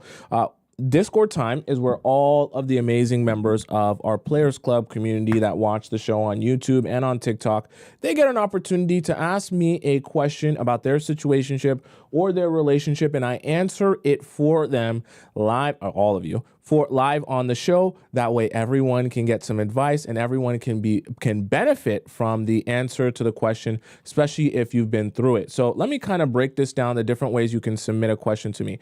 We have our free relationship advice section here where you can ask your question. That's available through the TikTok bio, right? The link in my TikTok bio or the link in my description. Just go to where it says Discord, Players Club Discord, and then you can send in your question there.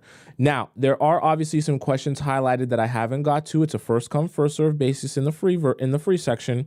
So you also have an option of our relationship advice premium section where you can submit your question here, and this will give you the ability to skip the line, okay? Now, you submit your premium question by going to the link in my bio on TikTok or the link in my description, click where it says premium relationship advice, and then select that, and then you're gonna be prompted to send in your Discord username and the title of your question.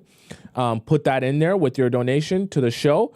And then when you put that in there, I'm able to confirm that that's you. And I know that I can confirm that because I get a notification on my phone. And then once I get that notification, I read out your message and it's like skipping the line, okay? You also, like I mentioned before, have the opportunity to send me in a private question here. It's available in our Discord. There's a link in there, or it's available in the link in my bio on TikTok or the link in my description.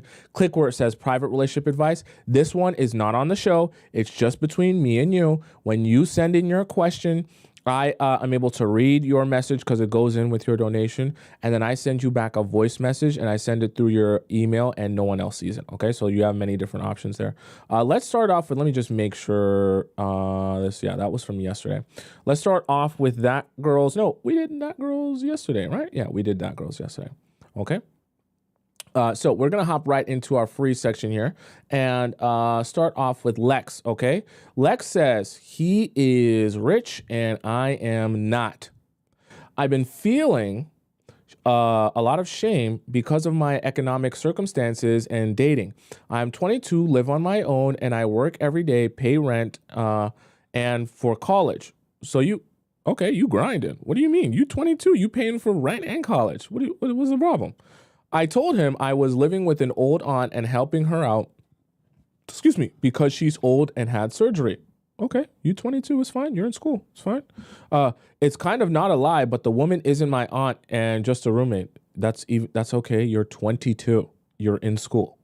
Like, don't let Instagram rot your brain and have you thinking every 22-year-old's a millionaire. That's not real life, okay? I met this guy around September and we went on our first date 3 weeks into talking/texting. I am ashamed of the neighborhood and building I live in since it's run down and old. When he picked me up, I was at my friend's building, which is much nicer, and I told him me and her were going to have a sleepover after our date, okay? He has a nice car and his own business, and he's my age. On our first date, he spent a lot of money and treated me very well. Okay, what's the problem? He lives with his family in a nicer and quieter part of the city. Okay, what's the problem? He has an idea of the neighborhood because I told him where I work and that I live close by, but he doesn't know exactly where. He has invited me out several times afterwards, and I always find an excuse, but the real reason is that he usually asks me one day before or earlier that day, and I don't know where to go for him to pick me up. Wow. So you're avoiding the hangout because you don't want him to pick you up from where you live. Wow. Okay. I also tried to get a new outfit to go out with him and shoes, which cost money. He seems simple, but he also seems like the type to judge. In the past, I had a similar situation with a guy my age with a lot of money, so you be attracting them ballers. And he told me, you act so bougie to live in the ghetto. WTF. Damn. That hurt me a lot, and I never forgot that comment. By the way, the guy that said that ended up being a simp after me, so it didn't end up mattering in the end. Just chatter. But anyways, do you have any advice? Oops, I've turned him down a lot and we've talked less and less, almost close to nothing. What should I do? Or how should I think? I miss him. Other guys have picked me up here and there. They sometimes judge me and sometimes don't. They're all much better off financially than I am. I know he's the type to judge because he makes comments about my jewelry, purse, if they're not designer or expensive. I get it's his standards and I don't judge him for it, but I'm also not mad about it. I just wish I could reach them. Okay. I'm going to give you some advice, but I'm also going to give you some perspective here. If you've ever listened to a Drake song, okay? One of the things that Drake talks about, I don't know exactly how the quote goes, but he's like, oh, I pull up to the hood in a Bugatti, okay? What he's referring to is he likes, as he's a rich man, obviously, he likes to pull up to the hood places, find him a hood chick, and give her a life that she's never experienced before. Now, I'm not saying that the guy you're dating is Drake, but what I am saying is for some, in fact, a lot of rich men, they even get, it's going to sound weird, some of them get turned on with the idea of introducing you to a lifestyle they don't feel like you've been accustomed to. Now, you don't have to make yourself seem down bad or anything like that. You're not trying to exaggerate the problem, the idea or the situation at all. But I will say some men who are rich and powerful, have a lot of resources, they get turned on by showing you something totally different than you've ever experienced because they feel like, damn, nobody done showed you this before. It's almost like taking your, let's not, be too great. It's like taking your V card of extravagance. Right? I know it sounds weird, but for some rich men, that turns them on. Okay. That's why I'm referencing that Drake lyric there. So you have to understand that that also is very real. So just because you might have had that experience, by the way, even in the experience that I get it, it was traumatic to have him say this to you. You act bougie and you live in the ghetto. So what he's referring to is if I didn't actually know where you live, I would assume that you're a high class, princess treatment type of girl. That's actually a very good thing because you can't really control where you live or your financial situation to a certain extent. But what you can control is the way you present yourself and the energy you give off and how that makes men feel. And referencing in the situation that you just said, even though he said this, you act so bougie, but you live in the ghetto, he ended up, like you said, he ended up being a simp for you. So none of where you lived actually mattered to him. What actually mattered to him is how you made him feel, which is always the only thing that really matters for men. They don't really, I know this sounds very strange, but the men with money, they care the least about if you have money or not. I know in your mind, you're thinking, oh, well, it must matter to them because they want someone who can match their, their level and things like that. But what you don't realize is for you as a woman, the things that you value or are attractive to you or that are important to you in a partner are different from the things that the men value or are they're attracted to or are important to them for a partner. And the real honest to God truth is you having more or less money doesn't really impact a rich man, a man who already has the resources. It doesn't impact his ability to be attracted to you. Truthfully and honest, for the most part, it honestly has zero effect. Especially for men with resources, because if they're already, doing well off in that place in their life, their amount of resources will mean that they can also take care of you as well. So you not having resources really doesn't affect their relationship whatsoever. It's different for you, obviously, as a woman, because when you're with a guy, he has to have resources in order to be able to protect and provide, in order to fulfill his role. Your role, I'm assuming you want to be a feminine woman with a masculine man, your role in a relationship is not to protect and provide. It's different. And so the things that men will value in being in a relationship with you will be different, meaning they're not interested in whether or not you're richer or poor. Okay. And it doesn't affect their attraction to you. As long as you present yourself with a rich and abundant mindset in a way where it's like, no, don't think because I live in the whatever that you can treat me however you want to. I have a princess treatment mind state, even if I might not live in a princess castle. That matters more than anything, because that's how you're going to make him feel when he's with you. And that's going to affect how he treats you. Are you following what I'm saying? Which is precisely why, even in your traumatic situation, he ended up being a simp for you despite even making this comment. And so what I also want you to realize is you have to control what you can control. So if you're in a situation where, this guy you think is judgmental, you don't want him to know where you live, at some point, this process is going to become so stressful, you're not going to be able to sustain it. So at a certain point, you just have to say to yourself, he's going to know where I live, and however he chooses to treat me or whatever he chooses to do after that is his own choice. I'm not going to continue hiding where I live as if what he thinks of me matters so much more, like he's God. You can't treat men like God. You be you. You live where you live. If he doesn't like that and he can't accept that, perfectly fine with you. If he likes that and he wants to date you still, cool, that's fine too. You can't allow this to be such a burden on you that you're like, oh my God, I can't let him think this of me. So what if he thinks that of you? So what? He comes to your place and he thinks you live in the ghetto. So what?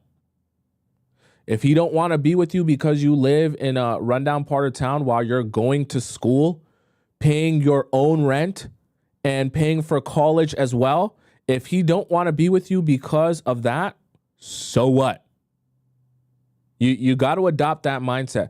The reason for that is because if you don't change your mind frame and you go into a relationship with him thinking, what if he thinks this about me? You will become a pick-me-sha.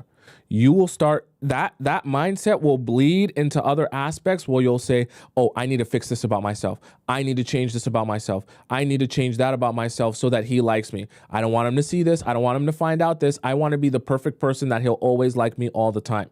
Then you'll only be thinking about what can I do to make him like me more? Boom, you're a pick-me-sha now. Okay, so don't do that. Let him come to your house, however he chooses to feel about that after he comes to your house. I'm saying come to your house not to sleep over. I'm saying come to your house to pick you up to go somewhere. And if he chooses not to talk to you after that because he sees where you live, that you pay for, while you're also going to school, then sure, let him be on his way and go find someone else to date. Okay, no problem. Let's go on to our next one.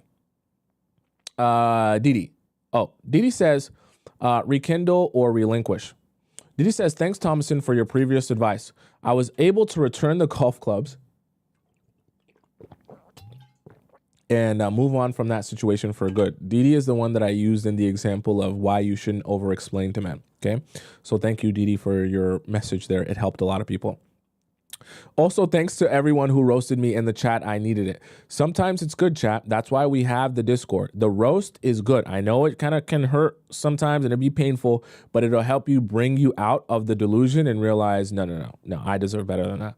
I met this other guy years ago, again, on a dating app. At the time, I never let him take me out because I was entertaining other options. After ghosting him, he still hit me up and asked if I could do his hair at my salon. Okay, at your salon. So an actual salon. So like, it's on Google Maps. Right? I agreed, and when he showed up, I knew immediately I made a mistake not giving him a chance. What do you mean by that? What do you mean by that? You immediately knew you made a mistake not giving him a chance. You're saying he's looking buff? You're saying he was wearing gray sweatpants? What are you saying? What do you mean by that? Since then, we kind of became friends. What do you mean by what do you mean by that? We became friends, never dated, kissed, or anything pineapple-y related. I've done his hair countless times. It's like doing hair is like a gateway drug. Trust me, I know. They always want to braid up. They always want to retwist. And you want to know what that turns into? It turns into him twisting your insides out. We were gym buddies at one point, and he even helped me move twice. Yeah. Since then, we started doing Bible studies Is this a euphemism, or you actually mean Bible studies? Since then, we started doing Bible studies over the phone since he moved away. Okay. Okay. I'm not gonna call you a liar or anything like that. Okay, I'm not going to. Just to get it straight, you were doing Bible studies with him over the phone. Okay. I stopped doing them because I was pretty busy. He recently texted me a quote out of the blue. I didn't respond, but I hearted it. I would like to start back talking to him and actually give him a chance. But I assume he thinks after all this time I'm not interested in him, and I don't even know, and doesn't even know if I'm, you don't even know if he is single now or interested in me. Is there a feminine way to show him I'm interested, or should I just wait and hope he tries to pursue me again? Okay. Didi. So he comes into your place of work to get his hair done. And you've already met him through a dating app. You're in a position now where, truthfully, the only thing for you to do is nothing. But you have to allow things to escalate how they're going to escalate. I just finished telling you the braid up and the retwist can turn into twisting out your guts. What I mean by that is, a lot of times if a guy, so he'll say, okay, I want to get my hair done. Obviously, when he's getting his hair done, you guys will be having conversation, right? As he's having conversation, certain things will come up and the conversation might go certain places. It's not unnatural for a guy who's attracted to you. You guys might start talking about relationships or what he's been doing or where his life is at. And you can even use that as a time to just kind of strike conversation and be like, oh, so how's your day been? What have you been up to? He's going to talk about his day. Oh, I went to the gym, or I went to some parties and blah, blah, blah, blah, blah. And this is where you can kind of like play a little bit flirty. Oh, you went to the party with your girlfriend? Or you went with the girl? Or if he says something like, oh, I went to... I went to get my feet done. I went to get a pedicure afterwards, right? Oh, you went with your girlfriend, right? And you can just kind of sneak stuff like that in there in a joking manner where it's like, oh, you guys just having back and forth, but it doesn't look like you're saying, oh, I want to be with you. And that can get you on the track when he's doing your hair. Remember, he came to do his hair, but you're going to have conversation, obviously. And that can get you on the track into kind of, going where, oh, no, I don't have a girlfriend. I'm single, blah, blah, blah. Oh, interesting. Okay, da-da-da. I remember you were saying da-da-da-da about something else. And then he'll start say, oh, are you single? What have you been up to? Da, da, da, da. And then you can kind of take the conversation from there, right? So what I'm saying in there is use the fact that he's coming to your salon to do his hair as an opportunity to just have some conversation, get to know each other a little bit, and then you can sneak in there, oh, so you're single or are you not single now? And then he'll obviously ask you that question back, and then let him do with that information whatever he wants to do, okay? From there, once you get the opportunity to say that you're single and you get the opportunity to say, where your love life stands, let him choose what he wants to do from there. Okay? Right? Someone says, oh, he moved away. Oh, yeah, she did say that, right? He did move away. There's not much you can do then, truthfully. Because if he moves away, what are you supposed to do? Call him and tell him I want a date now? Not gonna work. Okay, not gonna work. The most you can do is the next time he hits you up, you can say, "Oh damn, I remember our Bible studies; those used to be really good," right? And maybe allow that to take him. Oh, you want to do that again? Type of thing. But that's really the most you can do. If you're not seeing him ever and you're not spending any time around him, like even what's the point to rekindle this so that you guys can have a long distance relationship? Thank you for even saying that. Whoever said that, I forgot that part. What's the point? You're going to have a long distance relationship with him? Probably not. And I'm sure he probably doesn't want that either. So it's going to be this is going to be a waste of time. It's going to be a waste of time. Okay. Let's go on to our next one here. But I'm glad that you let go of that last situation, Didi. Let's go on to our next one here. Candy G says, SOS in my non-love Latin story. Okay. Hello, I'm 31 and he's 28. I met him one day. He was selling fast food in a kiosk. I asked him for, oh my God. I asked him for his IG after he gave me the food for free. Yeah, I'm going to take a stretch here. Okay, Candy G. Oh boy. Yeah, I asked. Yeah, is this what we've come to here, chat? I'm just I'm shocked. Boy, oh boy, am I wow. I'm gonna take a stretch because this what you guys are doing at the food court at the kiosk. Let's get the back end. Oh boy, downward dog. Oh God. Oh. Where do they do that at? You can't be. That's how the message starts. Someone said there's a popular creator, man, telling us to shoot our shot at men. Put in the chat who that creator is, because all of you need to ignore that creator's videos. Whichever content creator, man, is telling you guys shoot your shot at men, put him in the chat so everyone knows not to watch his videos. I don't never do that. You never shoot your shot at no man. Never. You can do things to make it easy for him to approach you. You don't shoot your shot at no man. I asked him for his IG after he gave me food for free. In 3 months, we dated 5 times. He's probably working a lot at the kiosk. He probably didn't have time to go on too many dates. Going out on actual dates. But we share most of, But we share most all the time in his job. What does that mean? I used to finish mine and went to keep him company, and he gave me food.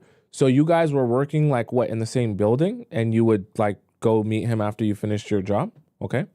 We had a great time together every time, both yapping. I think he meant yapping, mostly me. I didn't know you at that in that moment. We went to a trip to the sea with his sister and her husband. Anyways, I thought he wanted to be serious with me, but after this trip, he realized we were moving fast, and one day he told me he wasn't searching for a girlfriend. Quite strange, because you went on 5 dates. Because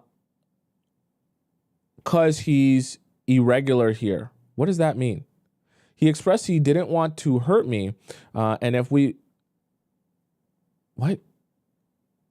He didn't want to hurt me or him if we put the heart in it. He preferred to be with friends. He preferred to be friends with benefits.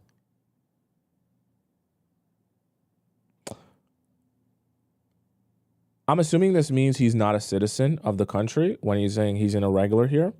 I'm just assuming. And this is funny. I tell you guys all the time, don't approach men, right? I don't just say it out of my butt because I feel like saying it.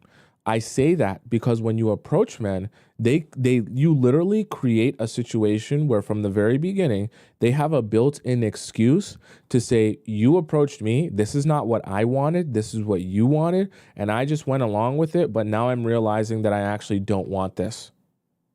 So you're like pushing this snowball from the very beginning and getting it going because you're going up to him from the standpoint of, I want you and I want to get to know you. It's very important that you start from the beginning that he wants to get to know you, and because he wants to get to know you, he pursues you.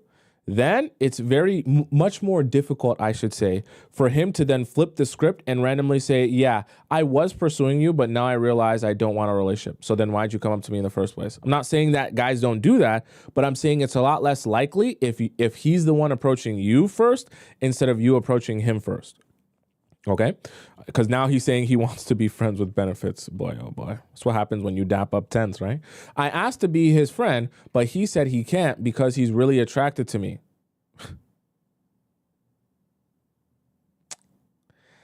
I accepted. Since I wasn't sure to want a relationship with him either.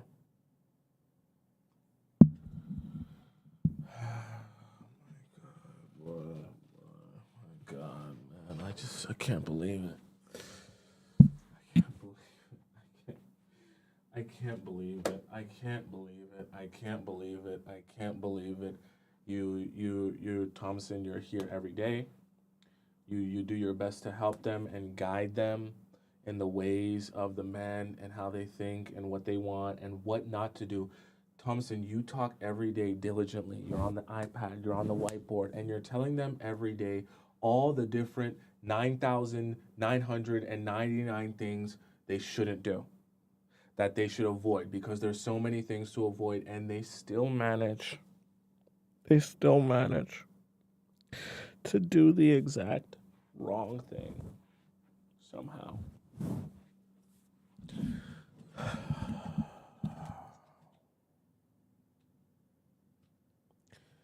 You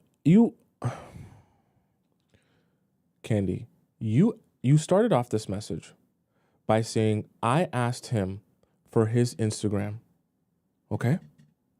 Are you trying to tell me you asked a guy for his Instagram just to be friends with benefits? That's what you intended here?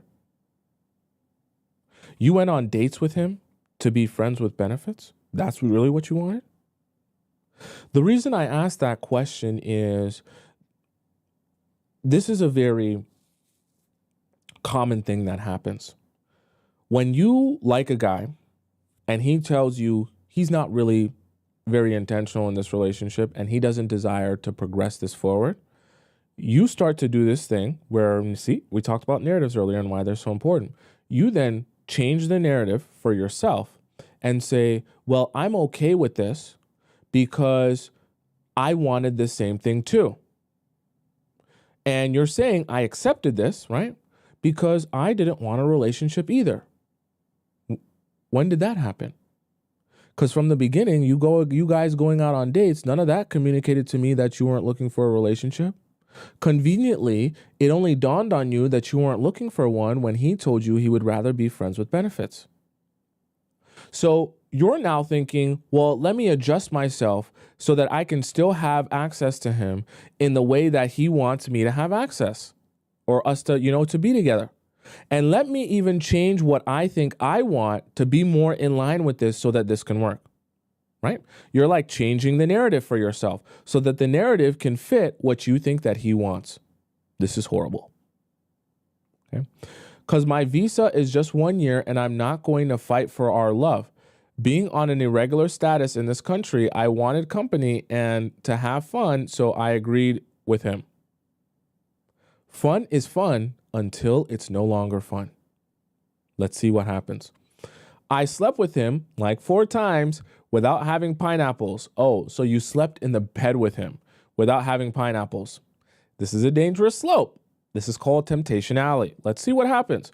But we kissed, and I think you might say made out and other things, and you know what I mean. One day at my house, for the first time, we started having pineapples. Like I said, chat, sleeping in the same bed, kissing and touching is a gateway drug. So it's only a matter of time until you try the actual drug. Like I always say. But the balloon broke at the beginning, so we stopped. The balloon on his pee-pee broke at the beginning, so we stopped, and he promised me to go out on a date. After he finished jackrabbiting himself inside of you for way less than 90 seconds, he said, wait, hold up. It broke, but before we continue, we're going to go out on a date. What? Where did they do that at? What is this? I don't even understand. He promised me to go out on a date, have some food and drinks, and try again. What? I thought this was friends with benefits. Boy, I tell you, boy.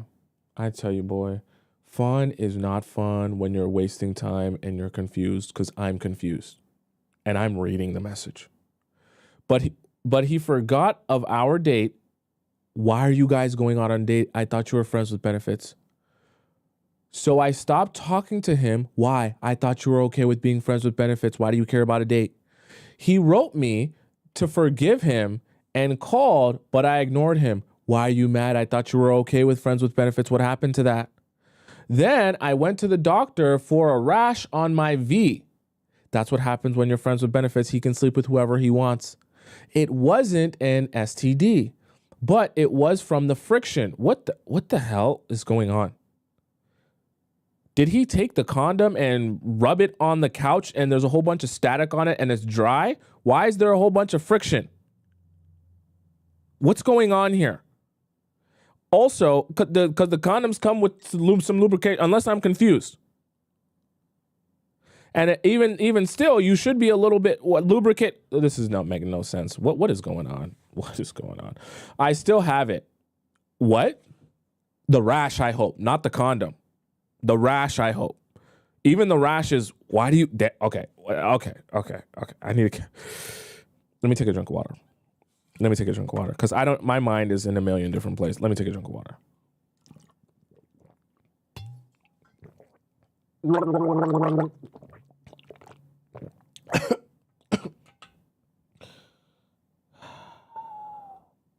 Okay. I still have it. I talked with him in person.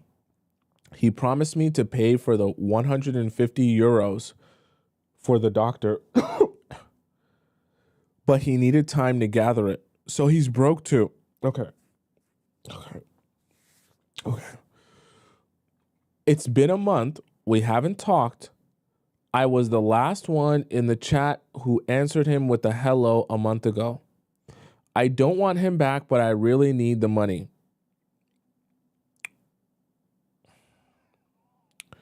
Tomisin, if you were him, what is the best way for asking you to give him the money? It was his promise after all.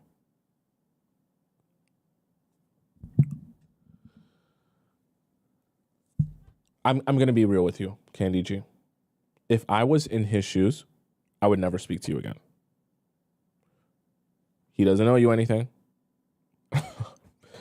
He's not even going to be in the country. Like, his number is going to be different in a few months. Okay? You're never going to contact him again. Why would he go out of his way? I'm not trying to be mean to you. I'm just trying to give you the real.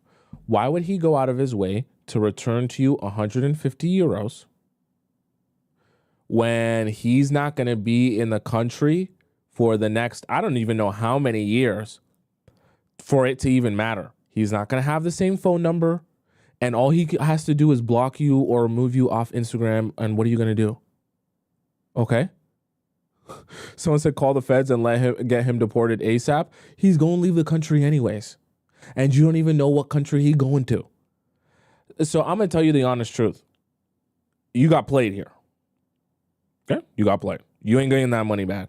And the more time you spend, the reason I'm telling you this is because your mind is going to play a trick on you to try to convince you that the best thing to do is to try to figure out some strategy to get your money back. But you have no leverage here. He doesn't talk to you. He doesn't need anything from you. You don't have anything of his. He doesn't live in the country. You don't know any really of his friends or his family or anything like that. Like, you just have no way to actually get your money back other than to continue to hit him up over and over and over again and message him, begging him to send you the money back and hoping that it annoys him enough or makes him feel guilty enough that he'll send it to you. But really and truthfully, I doubt that's going to happen. He's either going to block your number or just completely ignore you or change his number because he's going to go to a different country. He has to change it anyways. Okay. Sometimes the best thing to do is realize when you've taken an L and use that as a learning lesson to figure out what went wrong and how you can avoid taking an L like that again. And I think this is a perfect example of one of those scenarios. You've lost out on your 150 euros, okay? You went to the doctor, you're not getting that 150 euros back, okay? Just forget about it. You're better served realizing, okay, next time I go into a relationship, yeah, chat, by the way, 150 euros is like 200 US dollars, okay? for those of you wondering. The next time I go into a relationship, this is what you should be saying to yourself, Candy G, and a guy tells me he wants to be friends with benefits, I immediately say, thank you very much. I want to shake your hand and I'm never going to speak to you again. And you Audi 5000. Because you don't, fun, listen to me. For you as a woman, fun will never benefit you. Either one of two things will happen. Either you'll break up and it'll be done, or you'll have so much fun that you say to yourself, I want this to be more than fun because I actually want this to turn into something. At which point that guy will say, I don't give a damn what you want. You told me we could just be here having fun, doing whatever, and I only want to be here having fun, doing whatever. I don't want to actually build a relationship. So you end up frustrated because you offered yourself to him for nothing, and now that he's taken that, he doesn't want to pay for a subscription to you. All right? Not that you're a subscription, but you get my point. Learn from this mistake that in the future, you will, first of all, never approach men. Let them approach you if they want you and want to be in a relationship with you. And number two, if a guy tells you that he wants to be friends with benefits with you, you do not accept that for any reason whatsoever. Not a single one. Okay? We had one here. Okay, no, that wasn't one. All right, chat. That is the show for today. If you guys have a question for me, make sure to send in your questions to the link in my bio on TikTok or the link in my description. You can either send it to our Discord, whether it be free or the premium one. And you can also send me a private question in the link in my bio on TikTok or my description on YouTube as well, if you want to ask me a private question. For those of you who are on TikTok and you want to follow me on Instagram, my Instagram's Tomisin_Tub. It's on the top left corner of the screen. And for those of you who are on YouTube, it's in my description there if you want to follow me on Instagram as well. All right. Someone said Dami overstretches back tonight. Yeah, I did. I got a good stretch in. All right. For those of you who are on TikTok and you want to rewatch the show because you missed parts of the show and you just want to, rewatch some parts that you thought were funny or interesting or whatever, you can always go to my YouTube channel just above my head on the top right corner of the screen, Tomisin Atobatele. Type in my name on YouTube. Go to my YouTube channel, go into the live section, and then you'll be able to see this live stream and all the other live streams I've done since the beginning of time. You'll have the TikTok and the YouTube chat embedded in the stream, so you'll be able to rewatch what everyone was saying and all the conversation that was being had. It's so awesome and so amazing there. All right. For those of you who want to figure out what time you can catch me on stream and when, it's at 4 p.m. EST that I'm on stream every weekday, Monday to Friday. So I'll be on again for you guys tomorrow at 4 p.m. EST. Okay? Until we meet again tomorrow, I will see you later. Goodbye for now. Arrivederci, adios, sayonara, hasta la vista, ciao, salam, arrivederci. I think I already said that one. Bon voyage! Okay? I love you so much, and I'll see you tomorrow at 4 p.m. EST. Okay? Bye-bye.